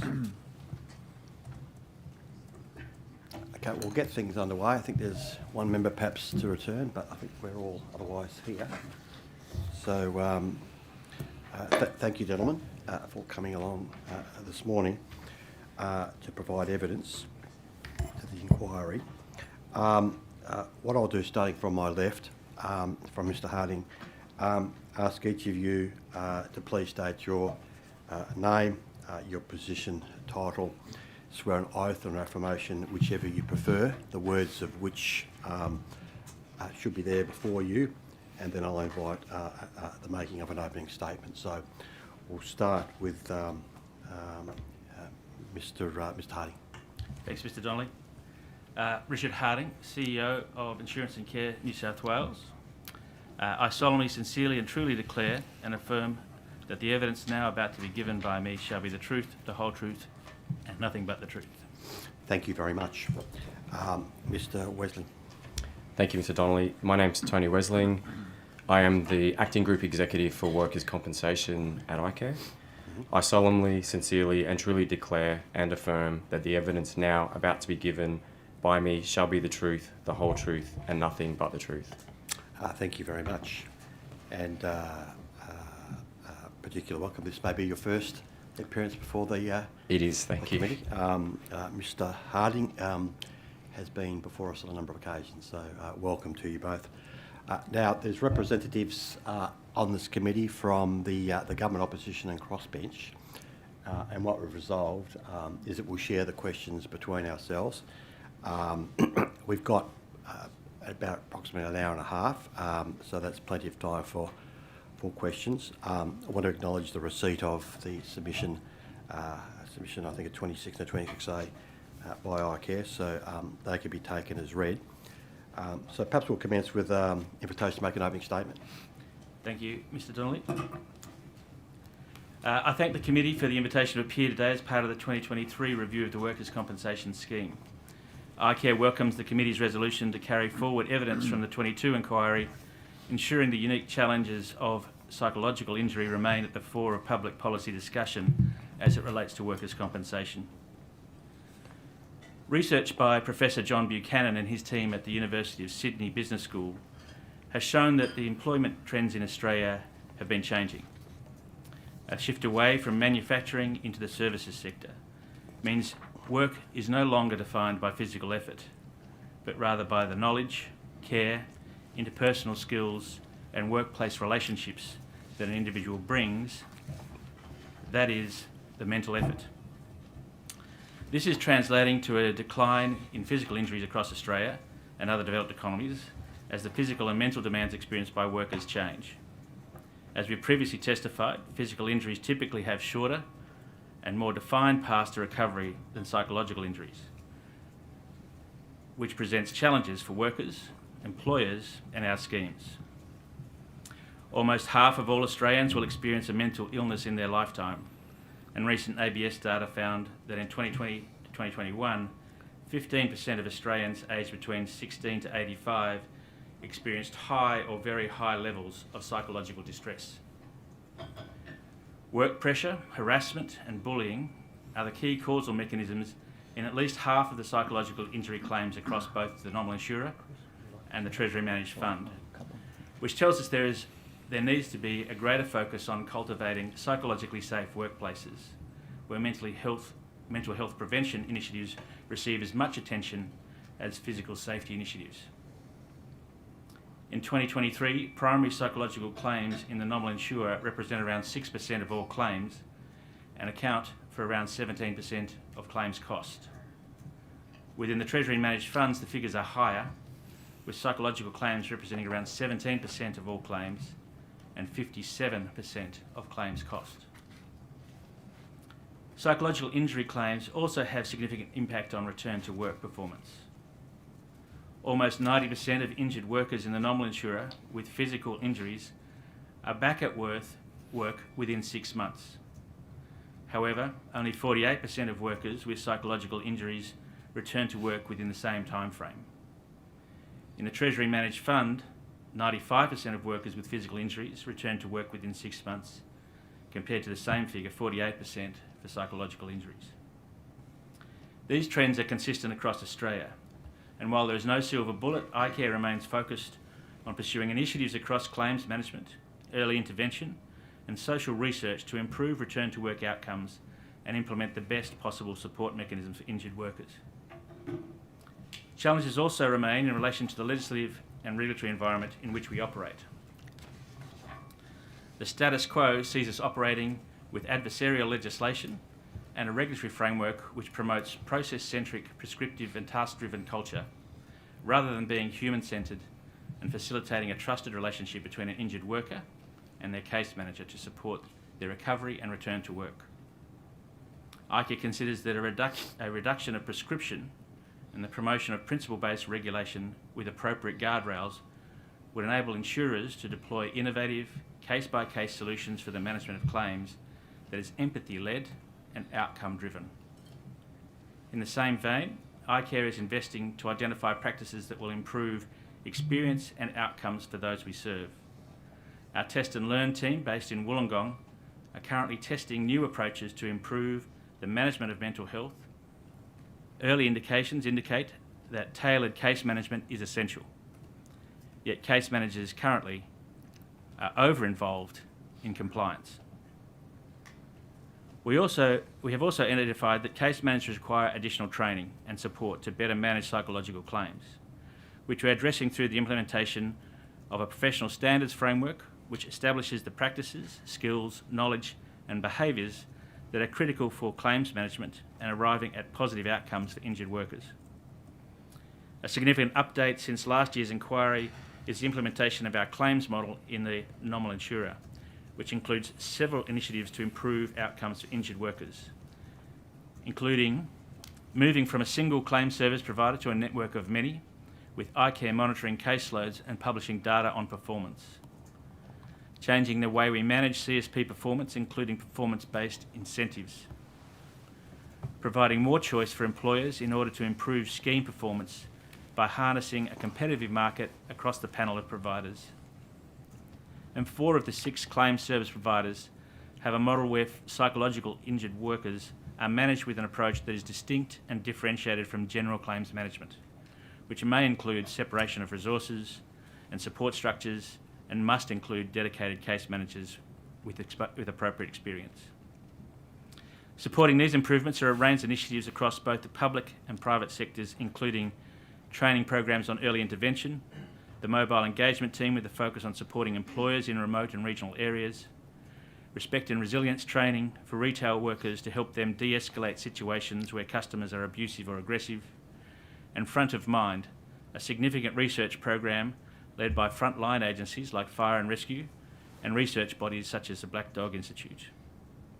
I thank the committee again for giving icare the opportunity to contribute to this very welcome review, and I look forward to taking your questions. Thank you very much. It's a very comprehensive opening statement. So we'll commence with the questioning, and we'll commence with the Deputy Chair, the Honourable Chris Rath, and then we'll share it between ourselves. So, Honourable Chris Rath. Thank you, Mr. Harding and Mr. Wesling for appearing today and for your submission. I'll ask a couple of questions asked SIRA earlier this morning as well.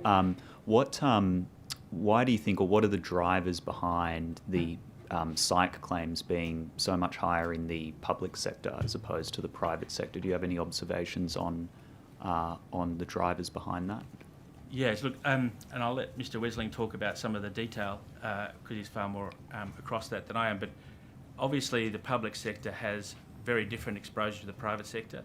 Within the New South Wales government, we ensure the emergency services sector of the community. So, police, fire, and ambulance are obviously key in that area, and they are significant areas where psychological claims growth has occurred in the last 5 to 10 years. But I might let Mr. Wesling talk to some of the detail. Perhaps Mr. Rath, that's all right. Yep. Thanks for the question, Mr. Rath. I mean, what we see in the agency, the TMF workers' comp book is it's dominated by the very large agencies. So we have over 100,000 health workers that we provide cover to over 100,000, education staff, teachers, etc. We have the frontline emergency service areas of police, almost 20,000 frontline police. The nature of the roles that most of these employees experience will no doubt include exposure to trauma, as well as exposure to work stresses that are quite different to frontline staff. So we've seen, as Mr. Harding mentioned, we've seen quite a significant growth in both the frequency as well as the severity of psychological injuries to particularly our frontline employees across the government agencies over the recent years. We can see there's been a significant growth, particularly in areas like work stresses, bullying and harassment. Those types of claims have grown even faster than the trauma-based claims.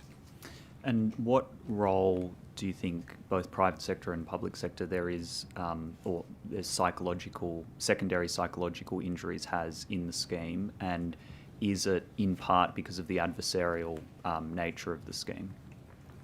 Well, firstly, we don't have a good mechanism to be definitive about the incidence of secondary psych. There's no claims coding for that. It's an area that we need to work on getting a better understanding of where an injured worker has a physical injury that becomes a psychological injury. What we can see though, and I think SIRA had some of these numbers in their submission, was you can look at indicators like the prevalence of certain treatments that are more akin to a psychological injury, and can see that they are, there is obviously a large proportion of our claims, particularly when they get to longer duration, over 2 or 3 years, where the psychological impact of not being able to get back to work starts to have an impact on the mental well-being of the injured workers. To your question around the adversarial nature of the scheme, there is no doubt an adversarial element that's built into the legislation that is a fundamental part of the scheme. We try and limit as much as possible that adversarialness between us and our claim service providers with injured workers, but there are certain points in a claim where there will be some degree of adversarialness at certain points in a claim. And maybe if I could, Mr. Rath, if it's all right. Yep. There's quite a lot of research, academic research that's been done that sort of shows that generally compensation systems around the world are quite good at managing economic compensation, but the wellness elements tend to be things that they underperform in. And that directly relates to the points that Mr. Wesling's made about the fact that injured workers become dependent in the process because we take away a lot of their ability to make decisions about the process for themselves. And that's at different decision points along the way where the liability element of the adversarial nature of the claim needs to be determined whether you can go forward or not. And I think that is where that secondary psychological stress is caused, where people feel that fundamental treatment decisions are not in their own hands. And so we, as Mr. Wesley said, we are working, and some of the things we're trialling in Wollongong with our test and learn is how do we still comply with the legislation but change the approach to the injured worker such that we reduce that. And that's by bringing them into decision making, so much more collaborative engagement, rather than sort of it being a classic claims management approach, which you would have seen in your old employer, but where it's sort of very much protective of the scheme, if you like, rather than in the interests of the injured worker. And would you say that some of the regulation that does govern the scheme is overly prescriptive, and how does that impact the claims management process? So as I mentioned earlier in my opening, this is an area that we've been doing a lot of work on, and we've been coming to understand a lot better.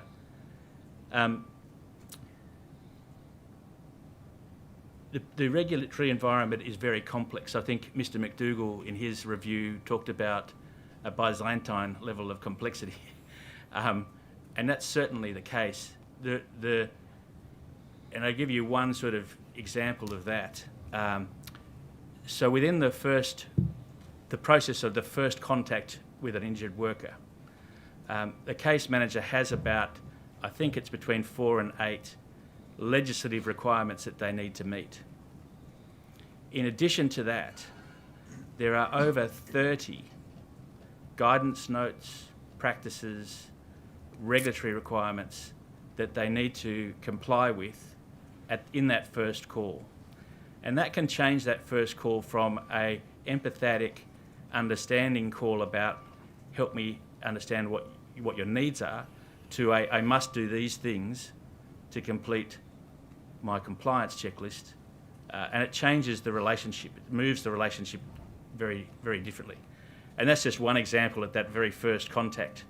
It only gets worse when you come to things like liability decisions, where the number of regulatory guidance notes, practice notes, regulatory standards and so forth just get more and more complex. So a case manager, who, remember, is a person who's probably earning $80,000 a year perhaps, is expected to deal with that complexity and at the same time create a solid, trusting relationship with the injured worker. And I think that's an area where we'd love to do more work with the regulator to try and work out how we can change that environment so that case managers can focus on the relationship and how injured workers get well, rather than the process side of things of ticking boxes. You mentioned the McDougall review just then in your answer, and I asked SIRA this as well, about where the implementation of those recommendations are at. Obviously, it was a very important review, yes. Probably the most important one of recent years.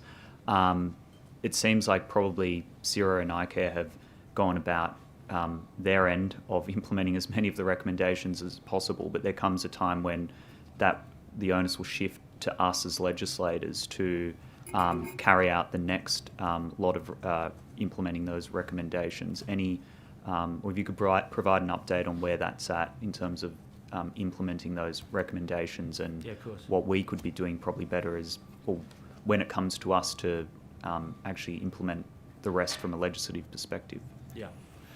Look, so in terms of the implementation of the recommendations, there were 107 recommendations that arose from the combination of the McDougall review and the Culture and Accountability review that was done at the same time. We've made very strong progress on that, and we report on that through the independent assurance of Promontory, which is the same company that places like Westpac and CBA used when they were reporting for APRA on their own similar recovery programs. And so we have made very strong progress. We developed 2 major streams of work, one an enterprise improvement program, which was largely focused on the governance accountability frameworks going across the organisation, and that is, I'm going to say, largely finished. We have made significant progress there, and that by the end of this calendar year, we'll be closing that stream of work out. Board renewal processes, improvement in risk and governance processes, the focus on the customer, a change in the culture, those sorts of things have all been significantly well progressed through that program of work. Sorry, excuse me. The second stream of work was then the nominal insurer improvement program. Interestingly, that had less specific recommendations from Mr. McDougall in it, but some probably bigger ones. That again, we have well progressed, and I've mentioned in the opening statement about the claims model being implemented, work on early intervention and work with how we think about the performance measurement of the CSPs. All of those things are part of those recommendations. In fact, to the point about prescription, Janet Dorr in her review, which was a subset of the McDougall conversation, and Janet Dorr did the very early review for SIRA that sort of generated, I suppose, the McDougall review. She talks to the primacy of the case manager in the relationship with an injured worker, and the fact that focusing on uplifting that capability was a key outcome. And so that's partly what we've been doing. And the professional standards, again, I talked about in the opening. So well progressed. The nominal insurer will take longer to implement. We're looking very much towards June, July next year. Pardon me. When that will be closed, but that doesn't mean we've stopped. That just means we've sort of met the obligations within the report, and we can now continue to enhance the scheme and enhance the way we're going about working on it. To your then subsequent question about legislation, and I'm happy to take more detail on the improvement program if you'd like, Mr. Rath or anyone else. Look, the legislation is highly complex, as I've pointed out, and I think McDougall recommended a end-to-end review that said all 4 acts should come together and be unified into one less confusing, more streamlined act. I think that in itself is always going to be quite a challenging thing. It's a little bit like the Tax Act. No one really wants to open up and try and make sense of the interconnectedness of those things. But it is something that is worth doing, but it would be a very long-term program of work. And I think the challenge is on us to how to break that down into some digestible parts. The Minister's office is working on addressing some of the outstanding recommendations from McDougall around the objectives for icare, which have been recently presented to Parliament through a bill, and further following that up with improved understanding of the objectives for SIRA. And I think those things will help reduce the confusion and perhaps overlap between ourselves and SIRA today that create some of the areas of duplication and mismatch, if you like. Just final one from me is... oh, sorry, you go. I was just going to just to say, the point about the prescription is that is all non-legislative. That is in the hands of the regulator to think differently about how it engages. And we'd love to do more work on that with SIRA to sort of say, well, how else could we achieve the regulatory outcomes without effectively regulating the day-to-day activities of a case manager and enabling that case manager to have that focus on the injured worker. So I've taken a long No, that's path good. to That's answer all. your question. That's all very helpful. In your opening statement, you mentioned the move towards multiple scheme agents. I was wondering if you could give an update on how that's gone, moving from one to multiple, and whether we think that will lead to improvements in the scheme overall. Yeah, so I think I've talked before in the committee about the long-term nature of that change. So we now have all 6 providers on. So EML is obviously still the main provider, just by nature of the outstanding claims that sit there. But we have now GIO, QBE, Allianz, DXC and Gallagher Bassett are the 2 new additional players in there. We are reallocating share, if you like, or the policy to those providers, and as those policies have claims, they start to build their capacity, if you like. We have a very strict process in terms of bringing those guys online, which had a set of gates in it that sort of ensured that they had the right capability in place, the right systems and processes in place, and that we could have confidence that when they went live and started taking claims, that we knew that they could deal with them. So that's worked well. The next 6 months is really to bed that in and get those non-EML claims operators to a level of capacity, if you like, or scale where they are delivering at a normal rate. So if you like a ramp-up process, if you like. And in June, July next year, we then open up the market for employers to much greater choice. So at the moment, the choice is still limited to large employers, and in July next year we would look to bring that down to being smaller and medium-sized employers. Obviously, the very small employers will continue to allocate on a random basis.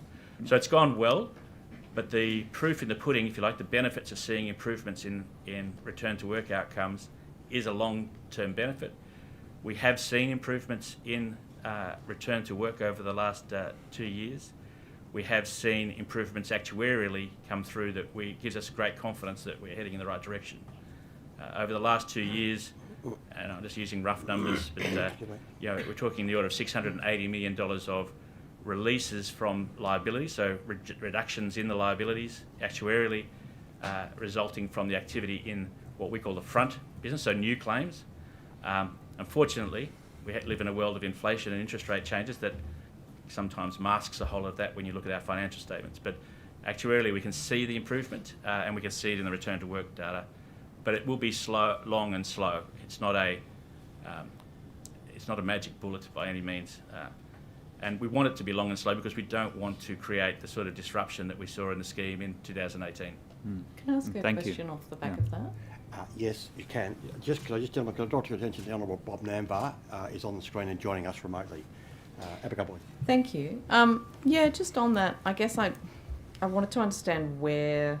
So I've got two questions, but the first one Yes. is basically where that choice came from to expand to the 6. Yes. When did that project start, and sort of who decided it? Was it a policy decision of previous government, or was it an icare decision? No, so that decision was taken. So if you recall, the McDougall review took place, and around about the same time I arrived, the Yeah. McDougall review report arrived early in 2021. At that time, the board and I undertook a review with the executive team of icare of what the strategy going forward should be. One of the recommendations from Mr. McDougall was to reduce the reliance on a single entity, case manager. So he didn't prescribe how or why, but when we looked at it strategically, we looked at the needs and the things that we were hearing from employers was about a desire to be able to choose to be able to move to a better performing insurer, claims officer, claims manager, and to be able to sort of have a little bit more control over their own destiny. A lot of them felt very stuck with EML at the time, going back earlier in the process. Yeah. So that was one driver, but the other driver was then also trying to create competition that drove performance. So each of these providers, we will publish, and we're about to in November, for the first time, published individual CSP statistics that show not just return to work outcomes, but the quality of their workforce, the standards of the quality of the work they do. So some of these compliance statistics that I've talked about before that are actually indicators of the quality of work that they do. So that will in itself will drive competition and a desire, but also the other change that's inherent in this model is that pre-2021 or pre-2020, the single claims model with EML was a cost-plus model. They had no incentive to perform. They had no benefit. In fact, you could argue that in some ways a cost-plus model means the higher you make the cost, the more money you make. And I'm not suggesting that's what they did, but simply that's the dynamic that you create with that model. We now have a very robust incentive model where people get paid more for the better outcomes that they produce. And those outcomes are directly referable return to work improvements, as well as other quality and satisfaction improvements from a customer or CSAT point of view, and the level of investment that they're making in their case managers through the professional standards. So those sorts of things start to drive competition and start to drive behaviour that we think will sustain improvements in performance. So it came from conversations with our board from a strategic point of view about how do we move from here to somewhere that's far more... And from a... Thank you for that, it's really useful. And from a, I guess, a perspective of someone who's making a claim... Yes. Are they only aware that this is icare that they are doing their complaint through, or are they... No. And what happens when they have a complaint about the process? Who are they going to, and what level of transparency is there for them? Yeah. I might get Tony to help me, but so that's again yet another change. So in the previous version of the world, it was all icare, very clearly. Jeremy, sorry. And now we have a view, a place where it's very transparent to injured workers who their insurer or claims manager is. Thanks, mate. And the initial complaint, if they have an initial complaint, is directly dealt with by that insurer, and then the process is escalated to us if there is no resolution through that, and then obviously ultimately there is the escalation outside icare to through either the IRO or the PIC if they have a specific issue that they need to address. So, okay, so if I'm looking at, as you know, our office and David Shoebridge's office before us send a lot of reps in relation to people who feel that they have not had a good experience through icare. Yes. does this then create an extra kind of level of accountability in terms of the if someone feels that they're not getting a good service, they're first complaining to the particular claims management provider, Yes. then going to icare, and then it gets escalated to the minister, or is this? Is Yeah. there what I hear efforts are Tony going wants to be? to say something, but I just want to jump in before Yeah, you, because there is an absolute additional level of accountability, because up until literally a few months ago, icare had no mechanism for tracking complaints. So we didn't have a record of the number of complaints that were being dealt with at that very front line. CSPs didn't record that in a process that was trackable, right? In a way that we could identify and say, there's clearly an issue over here, we're starting to see an escalation in complaints, there's some problem in XYZ, or a problem with this part of the process. That level of transparency hasn't existed before, and that's a new level of transparency that we will get through the changes that we've made. So that's from September this year or thereabouts. Yeah. 2 months ago, roughly. What's or- So as part of our new contract, it's a requirement for all of our claim service providers to record complaints. And we have a common definition of complaints, which is an expression of discontent that requires a follow-up. So it's not even a complaint. It doesn't have to be I'm lodging a complaint. It's an expression of discontent. So we have a common definition. They're recorded into a common system, which we are still in the process of rolling out and training with the CSPs, but in essence, it's in place. That's for what we call the level 1 complaints. And in a lot of cases, those sorts of expressions of discontent can be dealt with and resolved quickly by the CSPs.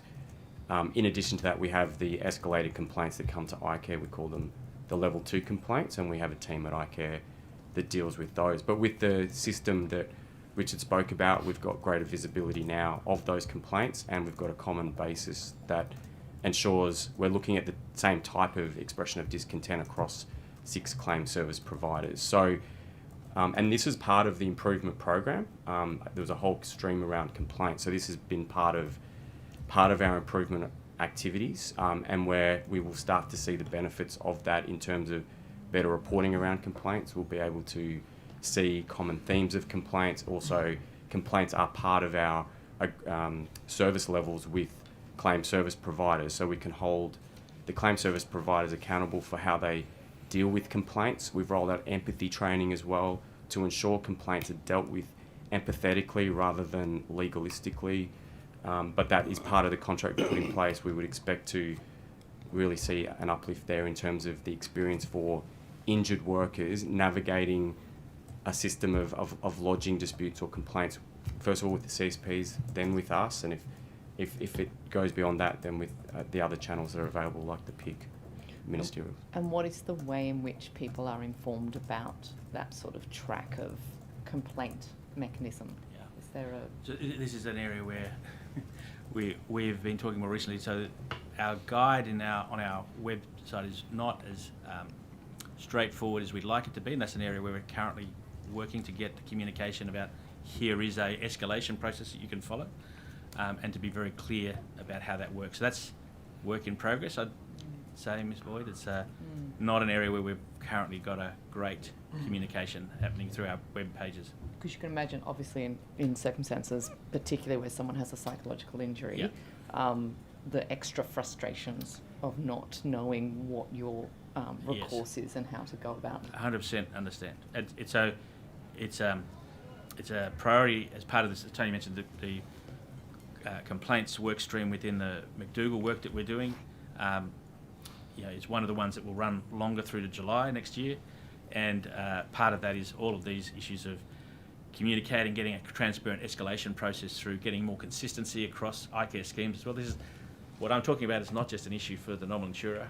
Right? This is a broader icare sort of program of work, and then how we actually action the information once we can actually start to see it. So, from the next few months, we'll start to see reports coming in that really give us a much better sense of the hotspots that we know about, and how that starts to unfold. And that gives us a lot more actionable information that we can use to drive better outcomes.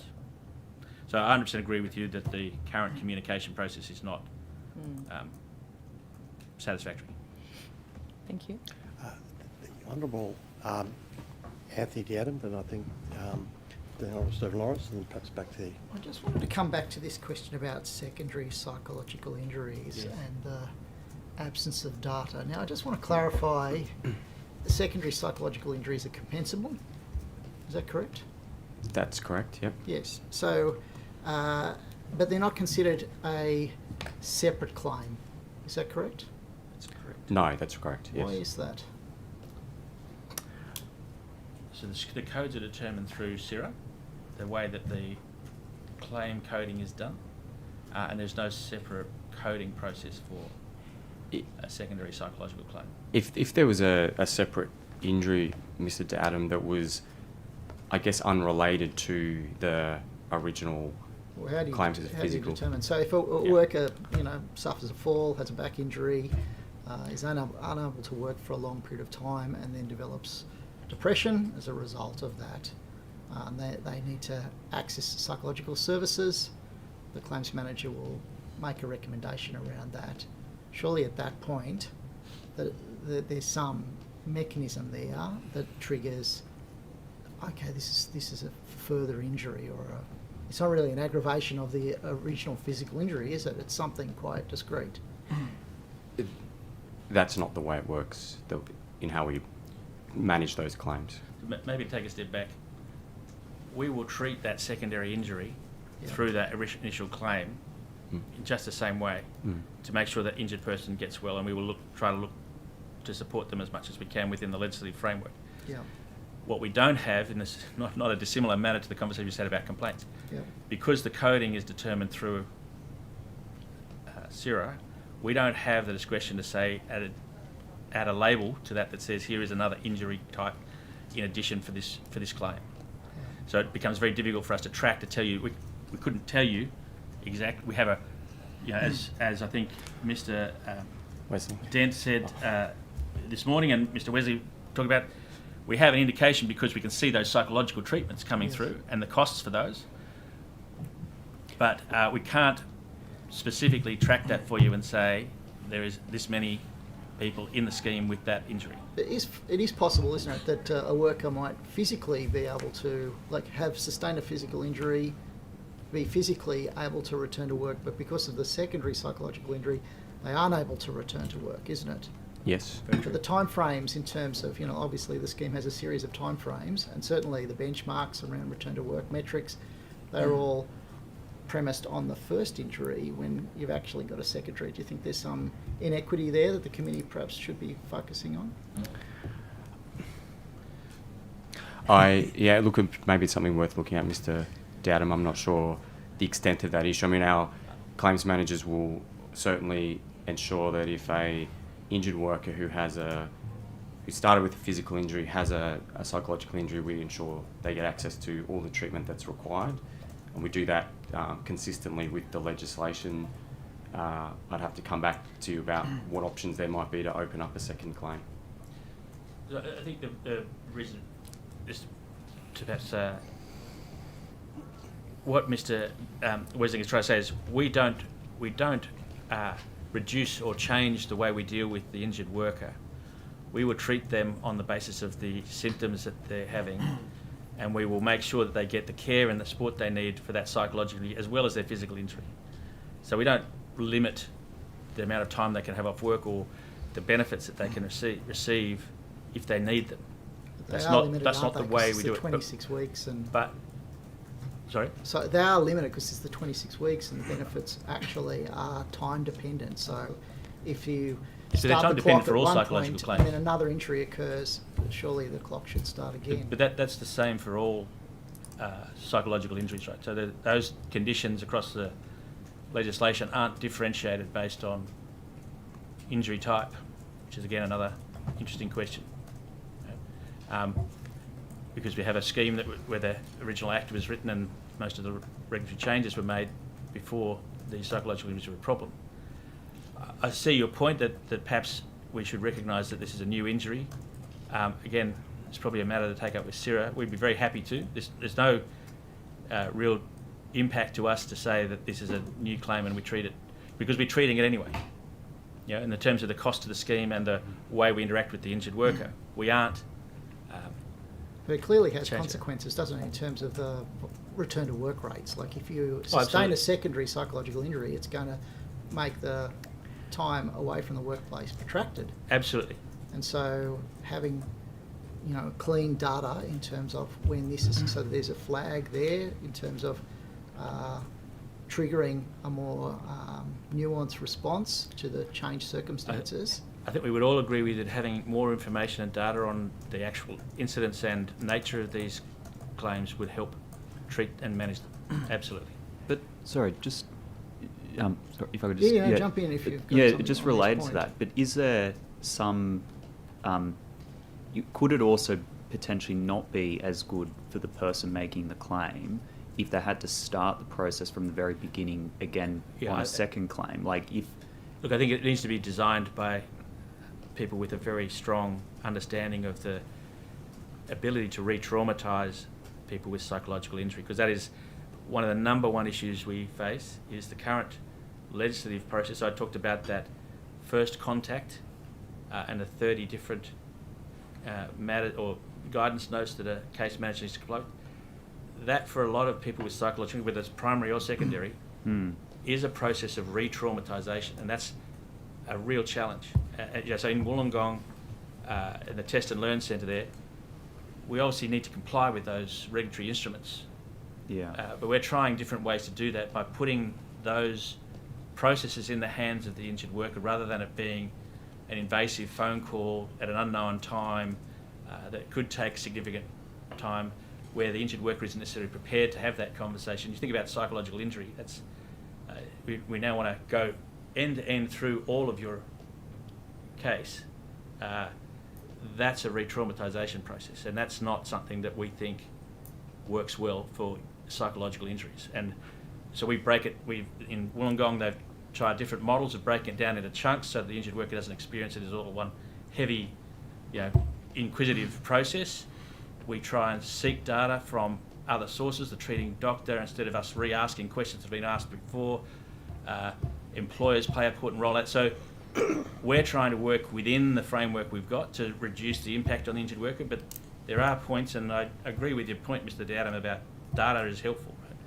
Because this is all new data. We're doing this test and learn so that we can see what actually is working.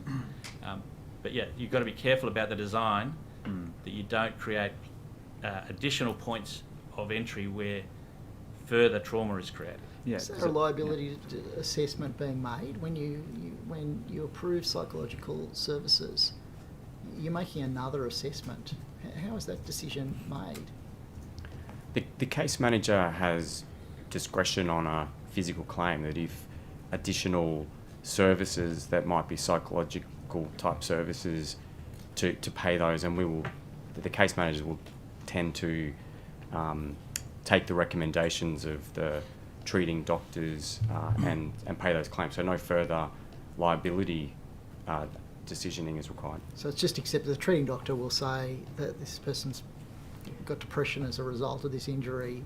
We And need to if the make- treatment's reasonably necessary, then it will be paid. Right, okay. I just had a further question. In your opening statement, you talked about putting greater emphasis on psychosocial safety in the workplace. And I'm interested in how you do that at scale. Yeah. And the second question, sort of related to that, is if you accept that one of the drivers is psychosocial hazards in workplaces, how do you, or is the interventions that you're proposing focused on the sort of bottom end of the harm management pyramid, i.e. looking at sort of personal protection, i.e. a sort of resilience approach to making your workers more resilient, or further up in terms of the harm elimination kind of options that might be available? Like, that's sort of a bit of a broad, big picture question. But I obviously with hundreds of thousands of employers out there, how do you, what kind of intervention are we talking about that might be able to shift the dial on psychosocial safety in the workplace? So your question is very relevant, and it's very difficult. And of course, icare only plays a small role in this. Safe work is the main driver of sort of preventative activity, or how employers are regulated in respect to safer workplaces. So we can share data and information and work with people. But your point is very, very relevant. The nominal insurer is a set of 380,000 businesses across New South Wales, of which 300,000 would have less than 10 employees. And in those cases where they're sitting there with less than 10 employees, they don't have the sorts of infrastructure that larger organisations like the ones in the TMF have in place in terms of injury management teams, large HR and work health and safety teams, those sorts of things. You're generally talking about small family businesses or businesses with limited infrastructure to be able to make that change. So that's where the scaling is really challenging, is trying to work out how you help a small business understand how to create a psychologically safe workplace. We start with an even more challenging proposition, which is that if the ABS statistics reflect, 1 in 5 Australians in any one year are going to have a mental health concern. So we have vulnerable people in the community who are all going to work. And I think one of the mindset changes that we need to try and work through is how employers start to think that those vulnerable people are going to be more susceptible to workplace stress, anxiety, pressure, and so forth. And how do we change the management processes that we have to avoid creating and to create management teams that are more conscious of that need for psychological safety? It is a real challenge. I don't pretend to have an answer other than greater awareness, more discussions like this. I think we've done, as we talked about in the opening, and Mr. Wesling might like to talk about some of them more, but we've done a number of programs. So the front of mind program with the fire and rescue team has been a significant success around how we help think about reducing psychological incidents there. And you look at a contrast between fire and rescue and the New South Wales Police, and you can see quite a significant difference in injury behaviour there. The other one we've done is Connect and Care, and the frontline one about retail staff, helping them de-escalate abusive customers. Now that also I think is something that we could deploy into, for example, education spaces where it is the need for teachers and others to be able to de-escalate engagements with frustrated parents or other participants in the process. And then the one that we are also very interested in is work in the health sector, where we're doing it, which is called Design for Care. Design for Care, thank you. Which is all about job design, right? And changing job design. And so these research projects, I think, help us get informed about that stuff. And the one in the health sector is thinking about how do you change the nature of someone's job so that you can reduce the stress points in it. Is that the program in progress, or is that in progress, that one? It's or is absolutely in that progress, yeah. It's in progress. Mid-term, I think. I don't know if you've got any detail Chair, about it. could I ask a follow-up if that's okay? Yes, you can. Just conscious of the time left. Yeah, so no, that was it for me. No, that's fine, please. Well, So- perhaps if I just ask one quick please go question ahead. that's related. I'm referring to your primary submission, pages 9 and 10, and I just really wanted to understand your argument in relation to the psychological injury, because it's not clear to me whether you're arguing that the cost of underlying mental health issues are being shifted to the workers' compensation system, or whether you're arguing that the increase in underlying mental health issues makes the workforce more vulnerable to psychological injury. The latter. The latter, okay. So you're saying Absolutely the latter. So, this is a real challenge, I think, to Mr. De Adam's question is, well, if you go back to the 1970s, when we were all much younger, you know, there was a real push around physical safety in the workplace, and you had a lot of, especially industrial businesses, safety first kind of mindset, right?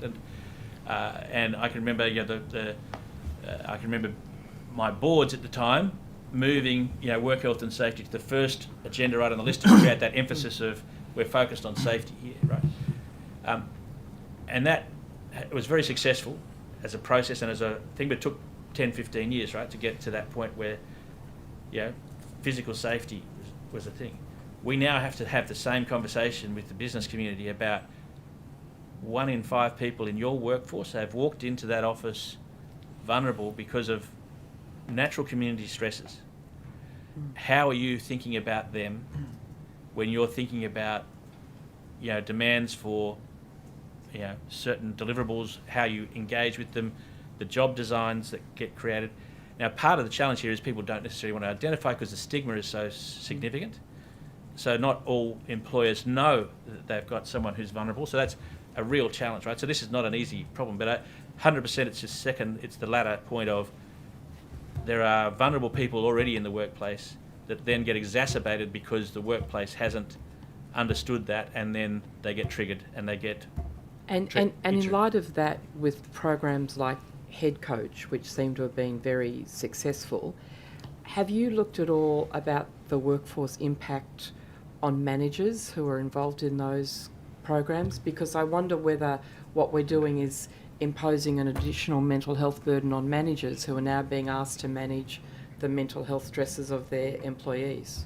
So if I might answer, so one of the programs we're running, which is called Front of Mind, which we're working with organisations like Black Dog around, pick up on a range of different interventions. One of which is, one of which is around how do you screen for perhaps a likelihood of psychological injury across the workforce. There is a portion of that which is about leadership training for, I don't know, command managers or frontline leaders who are dealing with teams of people and how they think about mental health, which is either being brought into the workplace and exacerbated or is originating in the workplace. But we're also looking at, as Mr. Harding mentioned, the design of workplaces as well. So yes, this probably adds some additional burden onto workplaces, but with the prevalence of mental health issues in society, that's a very necessary thing. We can see correlation, but if we look at engagement scores or PMES scores with injury rates, for example, there's a correlation. But perhaps my question wasn't clear enough. My concern is that a lot of this redesign is actually imposing an obligation on managers to actively manage the mental health of their employees. If 1 in 5 employees work into a workplace with mental health issues, 1 in 5 managers are also walking in, and are we actually increasing stresses on a different part of the workforce, and how are we proactively managing that? And I mean, that Design for Care, as an example, looks at how do we think about the leadership and how leaders work with each other to deal with these issues. But you're absolutely right. Yeah, I'm not convinced that actually answers the question, and I think it's an issue. But I think there is no answer to your question. Yeah. Because I think what you're saying is right. I don't think anyone's disagreeing with you. 1 in 5 workers, 1 in 5 managers, 1 in 5 CEOs, 1 in 5. Because if we're board members, redesigning, right? So we don't want to shift. We want to actually address rather than just shift and increase burdens in other places. Yeah. Thank you, Chair. Look, I'm conscious of time, so I'm happy to roll May I suggest Honourable Steve Lawrence, then if he's interested, Honourable Rod Roberts, and then the Honourable Bob Danvers. So is that okay? So that will take us through pretty close to where we might be at the end. In terms of the psychological claims cohort, there's obviously a lot of contention that is healthy in the clinical community about what works, particularly in respect of particular disorders, trauma, etc. Is that something that icare has insight into in terms of research and data that you do, in terms of what actually works in particular interventions for particular issues and conditions? Or is it more that you obviously encourage best practice and research, but what happens in the clinical space happens in the clinical space, and you can't really assess trends in terms of what works that might correlate to particular contentions in the clinical community.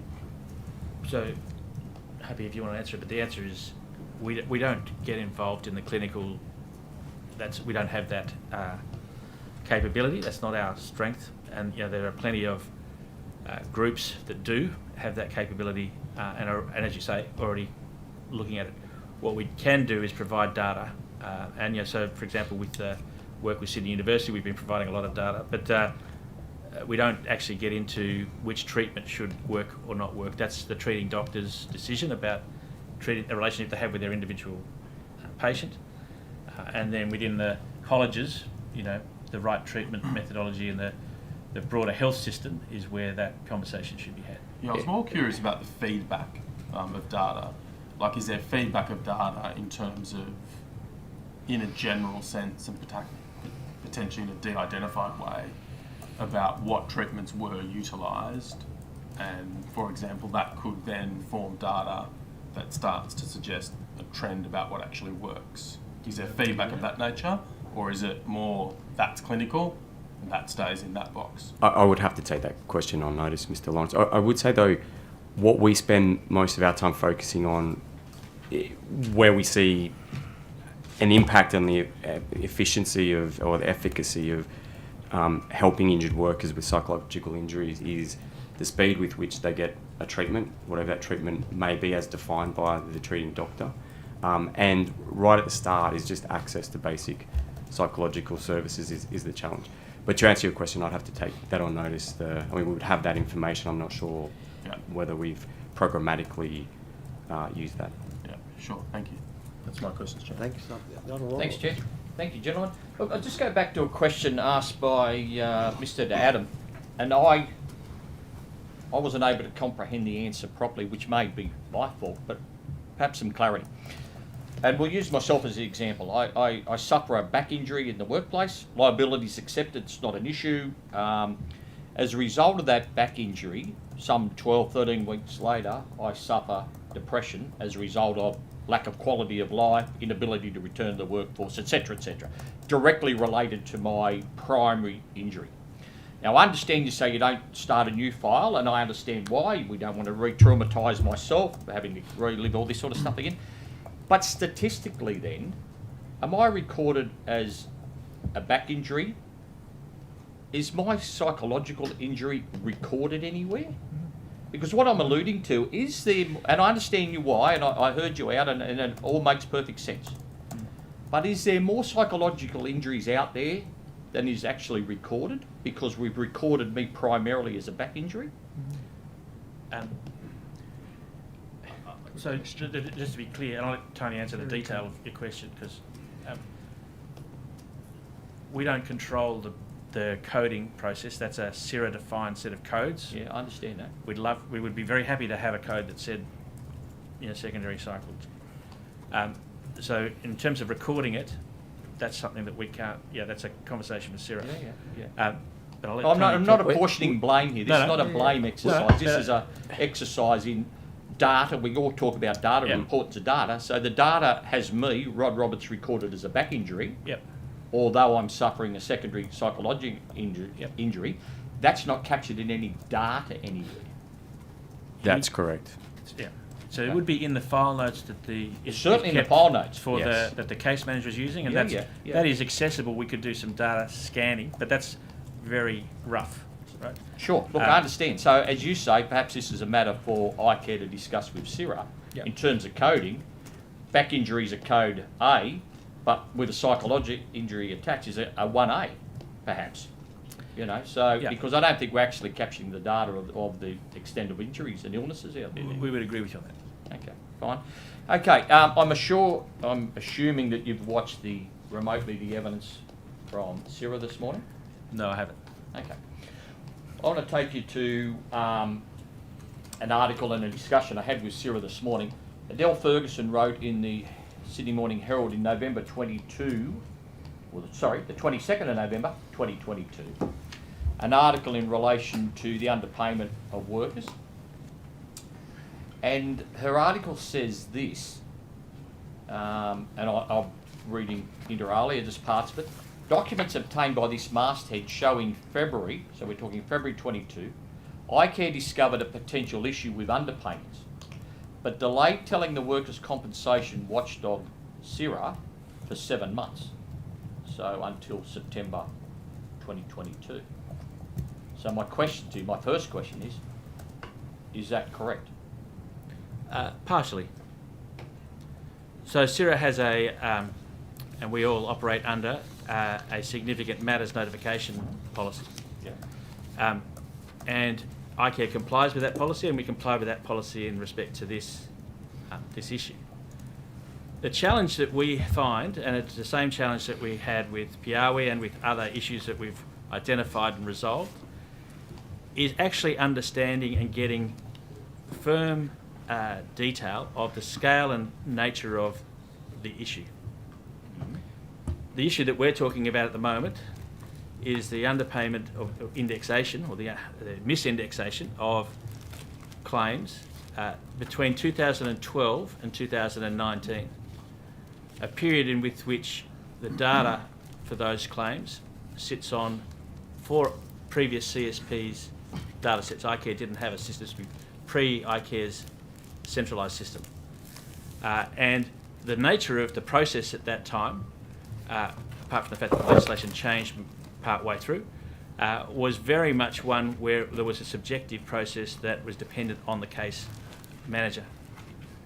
So being able to identify whether this was a small matter of a number of claims in one CSP or a broader systemic problem across the system is a complex thing that is not easy to do. And we are very conscious that we don't want to start. So I'll come back a step. We communicate to SIRA regularly when we identify issues, but determining that it's a significant matter that has a systemic system-wide issue is the thing that takes time, right? And that's what the 7 months is about. Is we found that got the data. We had to get the data from the CSPs. We had to understand their processes at the time, go back and look at those, look at the files, and literally do file-by-file work. This is not simple systems work. This is file-by-file analysis. We then sought assistance from Deloitte, who are, as you'll know, we've used their wage remediation experts before, and we've used them again this time to help us, A, just confirm, is this really the sort of issue that we think it is? And B, how do we resolve that? What's the best avenues to create remediation for these people? Okay. That's why we end up with a lag like that, and that's because we want to be certain that we're actually dealing with facts rather than just a one-off small. Well, understand your thing about significant matters, and we may come back to that shortly. But don't you think, or do you think, that you have some sort of moral duty or obligation to, in fact, inform SIRA and say, listen, we have an issue here. We haven't. I'm still talking. We haven't quantified the issue yet. Yep. But we think we should just tell you, in terms of transparency, bearing in mind we've had a case history of underpaying workers for a number of times, for a number of years. Thousands and tens of thousands of workers. So listen, we just want to tip you off that we've got an issue we're working on at the moment, and the moment we quantify this, we'll let you know. Mr. Roberts, that's exactly the conversation we have with SIRA. Sorry? That is exactly the conversation we have with SIRA. Well, I don't know if that's what SIRA thinks, but anyway. Well, I can guarantee that's exactly the conversation we have, and that's how they know it was February that we identified it. Because we started a conversation, we don't understand this problem yet, but it's a problem. Well, and we need to do work to find it out.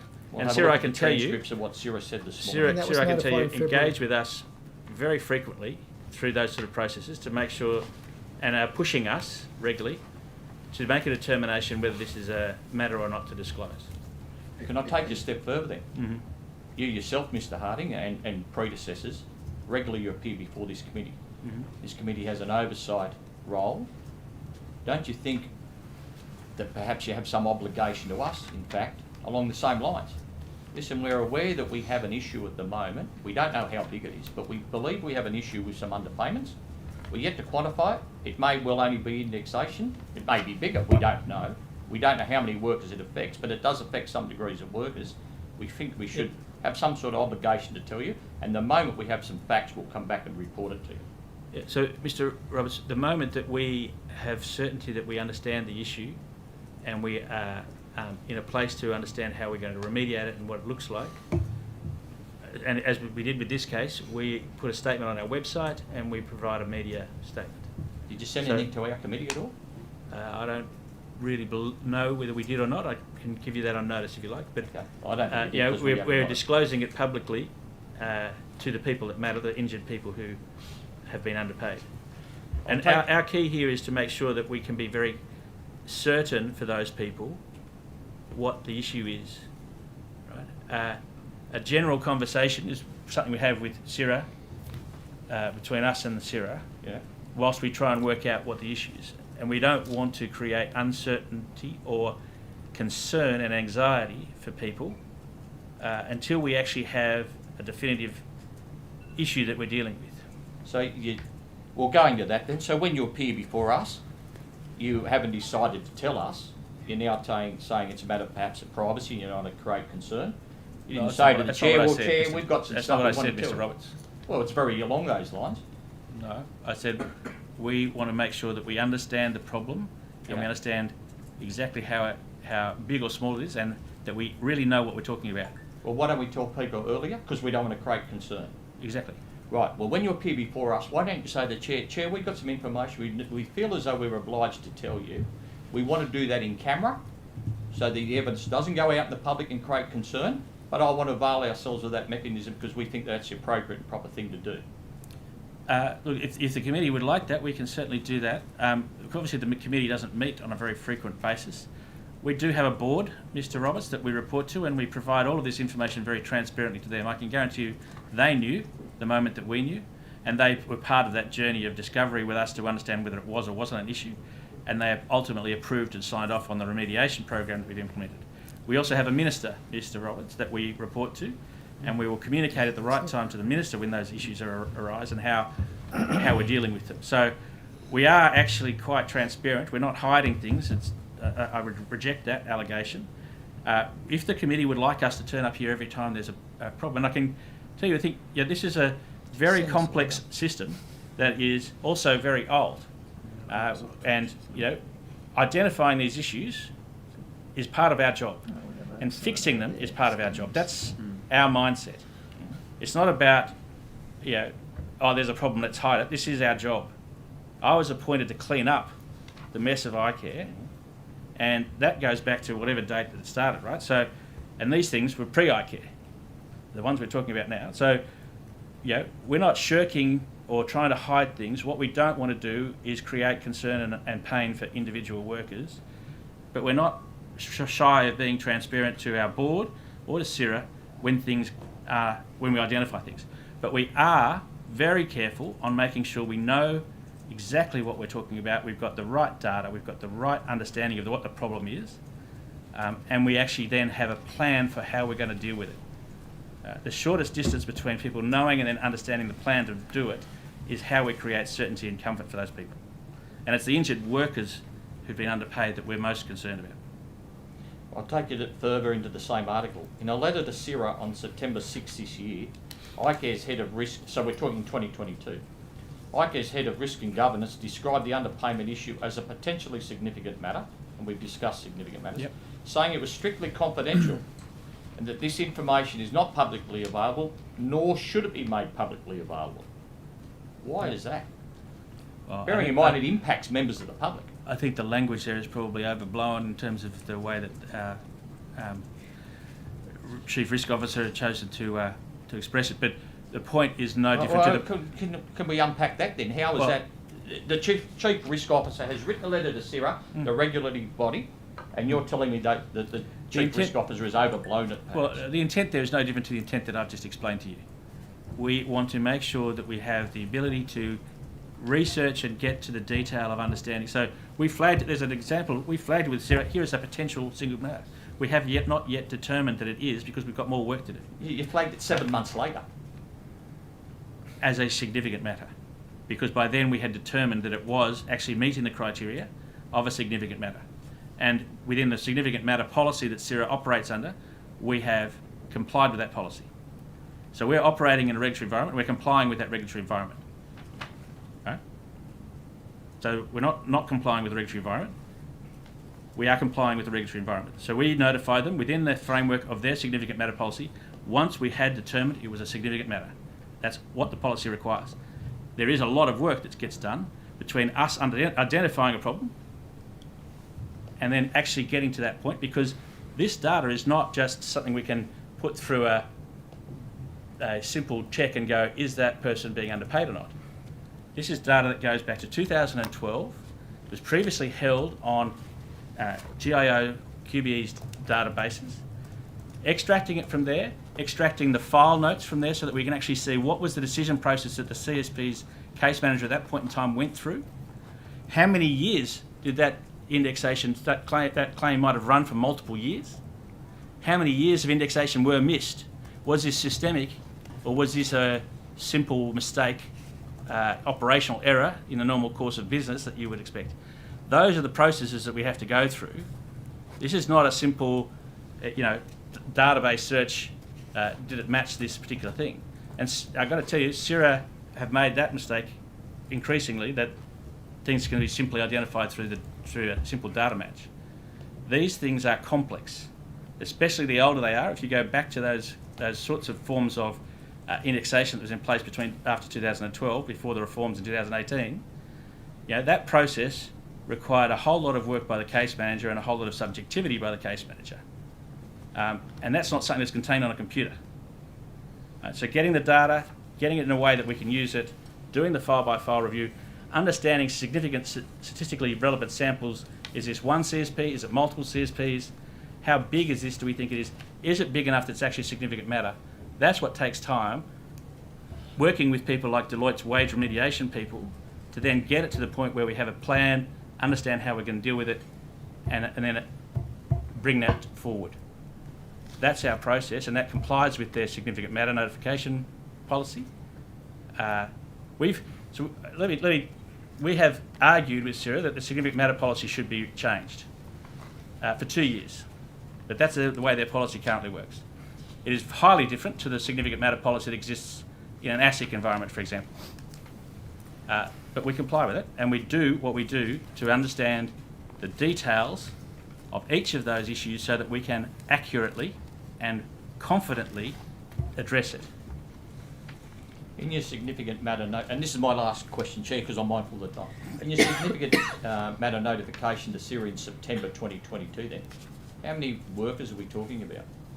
I'm going to have to throw to Mr. Westling for that.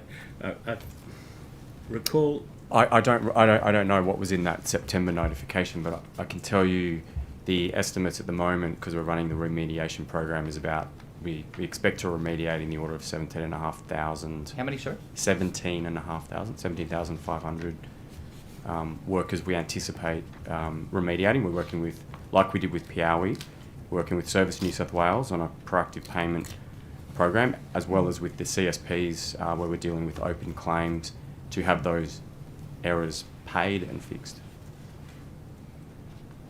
That's me done. Thank you. The Honourable Bob Nova. Do you have any questions, Bob?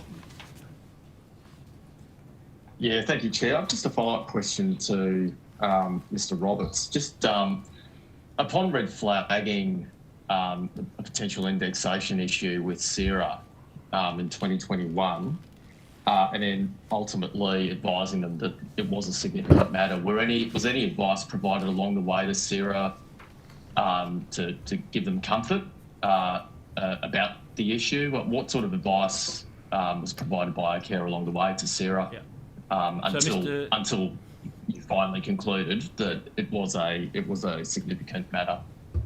Mr. Namber, that's a great question. Thank you very much. We have regular meetings with SIRA. In fact, each month there are 15 meetings between SIRA and icare. One of those is a principals meeting at which the senior executives join together. And I'm pretty certain if we go back to the minutes for those meetings, each month you would have had this matter on that agenda and we would have provided them with an update.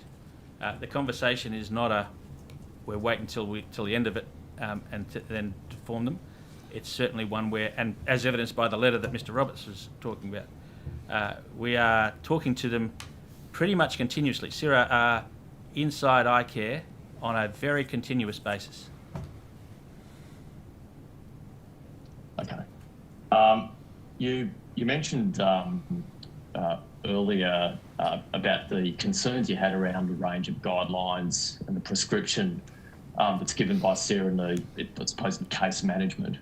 Has icare relayed those concerns to SIRA? What has been the response to the concerns you have raised around the quality of care you can provide by virtue of the fact that by virtue of the fact that you've got a lot of prescribed guidelines to follow? Yes, we have had conversations with SIRA. They're ongoing conversations. We've formally written to them about it just recently, and we'd love to engage with them further on it. But it's also something that, the more work we do in our Test and Learn Centre in Wollongong, the more we can sort of bring examples to life that sort of really show where some of those challenges are for case managers. So we think it's a real opportunity to change up how the experience and outcomes get achieved for injured workers. I just wanted to, you documented how the work that icare has done with respect to CSPs and the improvements there. I suppose what I'm really interested in is more the case service managers themselves. What visibility does icare have over their capability, the amount of turnover that's going on at the manager level, the appropriateness of the programs that they are offering, how tailored they are? What sort of supervision framework does icare have at that level of case management? If it's all right, Mr. Namber, I'm going to ask Mr. Wesling to answer his very... Thanks, Mr. Namber. So as part of our nominal insurer improvement program, we've done a number of things, but amongst those was rolling out the professional standards framework. So this is a framework that defines, I guess, the minimum standards for a frontline claims manager, as well as creating, in essence, a development pathway, a continuous. It's creating a profession really out of claims managers. So we launched that earlier this year.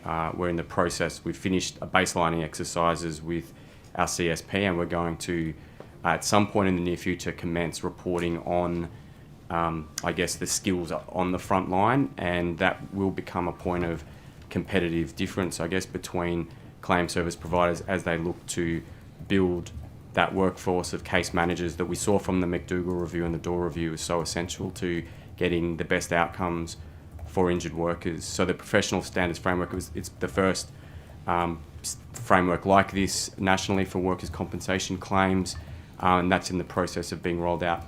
In addition, we do also report on or measure and report on other dimensions like caseloads. We know caseloads are incredibly important to how much attention a frontline claims manager can spend with injured workers. So we're looking at, we measure that on a regular basis now with our claim service provider, and that will be part of what we publish come November when we start to publish performance of our claim service providers. We also look at other dimensions like tenure, as you mentioned. So as we've rolled out the new contract and the nominal insurer improvement program, the quality, the skills, the tenure of claims managers and the caseloads that they have to work within are an important part of driving the improvement in outcomes for the injured worker. Is there a routine auditing of their performance on the front line? We have a quality assurance program that reviews claims by claim service providers on a regular basis, and that will look at dimensions like compliance with legislative requirements. So we've got a requirement to determine liability, make payments within 7 days. It looks at those sorts of dimensions. It looks at the quality of injury management plan, the quality of those basic dimensions of case management as well. as part of the contract, the new contract that we launched earlier this year, those sorts of quality measures are assessed regularly. They're actually part of both the core service levels that are required and are therefore a gateway to certain components of claim service provider payments that we make to them. But also they're part of the, I guess, the incentive program that we've got in place for claim service providers, those sort of those quality dimensions which we measure through our quality assurance program. Thank you, Chair. Thank you. Just a couple of questions myself, 3 questions perhaps. The figure 17,500, that's the, just to clarify it, 17,500, that's the currently the identified number of individuals for which there either definitely is or possibly is an indexation claim. Is that that's what that figure means? Is that correct? Yeah. So the work that we undertook with Deloitte to look at claims between 2012 and 2019 identified a number of at-risk claims that sort of look like they may be an indexation issue. Yep. We used a similar approach to what we did with Piawi to, at scale, look at those injured workers. We have a remediation program that's underway at the moment, which has roughly 17,500 injured workers that we've identified that we think require remediation, and that's across the TMF and the nominal insurer scheme. So this is where we've identified a potential error that's above $100 that would require remediation. So that's the program that we're undertaking right now. So just to be clear, what's the level of confidence, can I ask, that 17,500 is in fact, give or take, the figure or the number you're looking at, and there's not the scope for that to blow out to something large because something at this point has not been considered? Well, we believe this is actually the upper limit, and we've split the cohort into essentially 2 parts. One is for where our sort of at-scale analysis would suggest the impact of the indexation, which may have been over a number of years, where we estimate over $5,000. Those are all being manually reviewed and processed by the claim service providers. Where that number is under $5,000, we've engaged with Service New South Wales to undertake the payment. So like we did with Piawi, it's a proactive payment process that essentially makes it as straightforward and easy for injured workers. Because remember, these issues date back claims that are now up to 10 years old. Yes. And so we're using the same process that was so successful with Piawi in remediating injured workers as quickly as possible through this proactive approach, utilising the services of Service New South Wales. Thank you. Sorry, Please, yes. No, I've completely forgotten what I was going to say. I'm sorry, Mr. Donny, go on. That's okay, it may return in a moment. It'll come back, just yeah. whilst you're reflecting on what it might be. 2 quick questions, and just conscious of the time, and perhaps without any disrespect to Mr. Wesley, I'll put directly to you, Mr. Harding, with a request to identify the most significant as opposed to the range of possibilities that could inform the answer to this question. Okay, the most significant in your mind, from your observations, experience, and just dealing in the role that you have now for a period of time with icare, that with respect to return to work rates, that they're generally better off for self-insured and specialised insurers. How can that be improved performance, or how can there be improved performance in this area? And how could that be incorporated into the nominal insurer / TMF? So as I said, the multiple sort of possible answers, but is there anything that you've reflected on that really stands out? Can I just clarify so I make sure I've got the right question? Just Yep. You're suggesting that how do we close the gap between the return to work rates that Yes. self and specialised? Yes. What's your saged advice, so to speak, if you... There's quite a lot in that. Look, the reality is that's as much about the relationship with the employer and the nature of the employer. So a self-insurer has a very clear relationship directly with the injured worker and has much more contact with that person. Remembering that in the normal insurer, 300,000 odd of the 380,000 yeah. are very small employers who don't have that capacity, right? So a self-insurer and a specialised insurer tend to be much more having contact with the employer relative to, the normal insurer where there's a small employer involved who doesn't have that level of sophistication or capability. And generally also, and I'll just use an anecdotal kind of expression, if you like, or an example, but if you think about a coffee shop owner who has a barista that gets burnt or perhaps even is psychologically ill because of some other interaction with a customer or whatever it might be, that coffee shop owner's priority is to fill the role and move on. And it's unfortunate that they're not so interested in the injured worker, and I'm just being very blunt, right? Yes. That's very different in a self-insurance environment where it's a much larger enterprise. You have a team of people working to help return that person to work from the employer's end as well as from our end.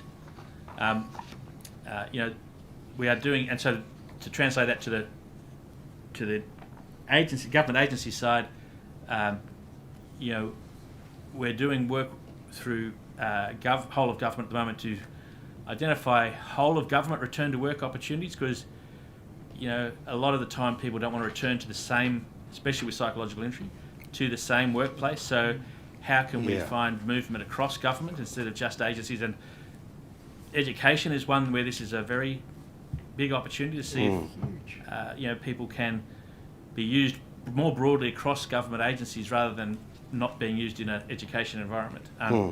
So maybe there's some of the thoughts. No, thank you. That's please. Mr. Wesley, you want to, sorry, I wasn't meant to excluding you, so just the time available. Please make a contribution. No, I've got... Okay. And just my final one, just to squeeze in, if you don't mind.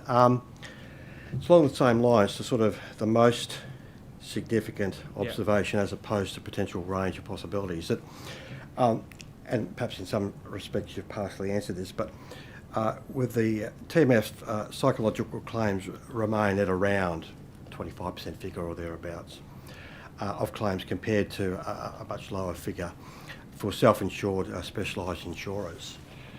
I'm wondering, do you have any particular insights about why that might be the case? Well, I think we've already talked a little bit about it, and it really comes down to the emergency services. And perhaps again, if I'm a bit more blunt in my answer this time. Please be blunt. The New South Wales Police now account for 55% of the TMF workers' compensation scheme. And 90% of the people who go on medical discharges are as a result of psychological injury. That's not suggesting they aren't psychologically injured, but it is a nature of the scheme that is a very, very big contributor to the overall whole of government position.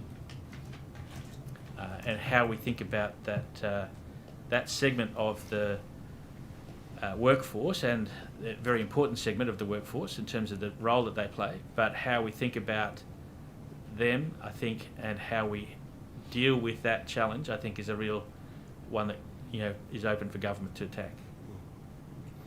Or to think deeply about, Okay, well, thank you very much, gentlemen. Appreciate you coming along. I know you both got much on your plates and both very, very busy. So I appreciate making the hour and a half. It's been a good opportunity for the committee members to, I won't say interrogate, but perhaps prosecute questions. That we appreciate the frankness of the answers you provided. So there have been some answers taken, questions on notice, I think a relatively limited number, but we've resolved that a 14-day period after receipt of Hansard, if you could please to return those answers to questions on notice. And there may well be some supplementary questions arising from members having the opportunity also to read Hansard. So once again, thank you very much. Much appreciated, thank you. Thanks. We appreciate the time too and the opportunity to contribute. Yes, and that concludes today the inquiry hearing. And can I thank the witnesses who've joined us today in the public audience. Very much appreciate you coming along. And to those who joined us on the internet, thank you very much. Okay, that's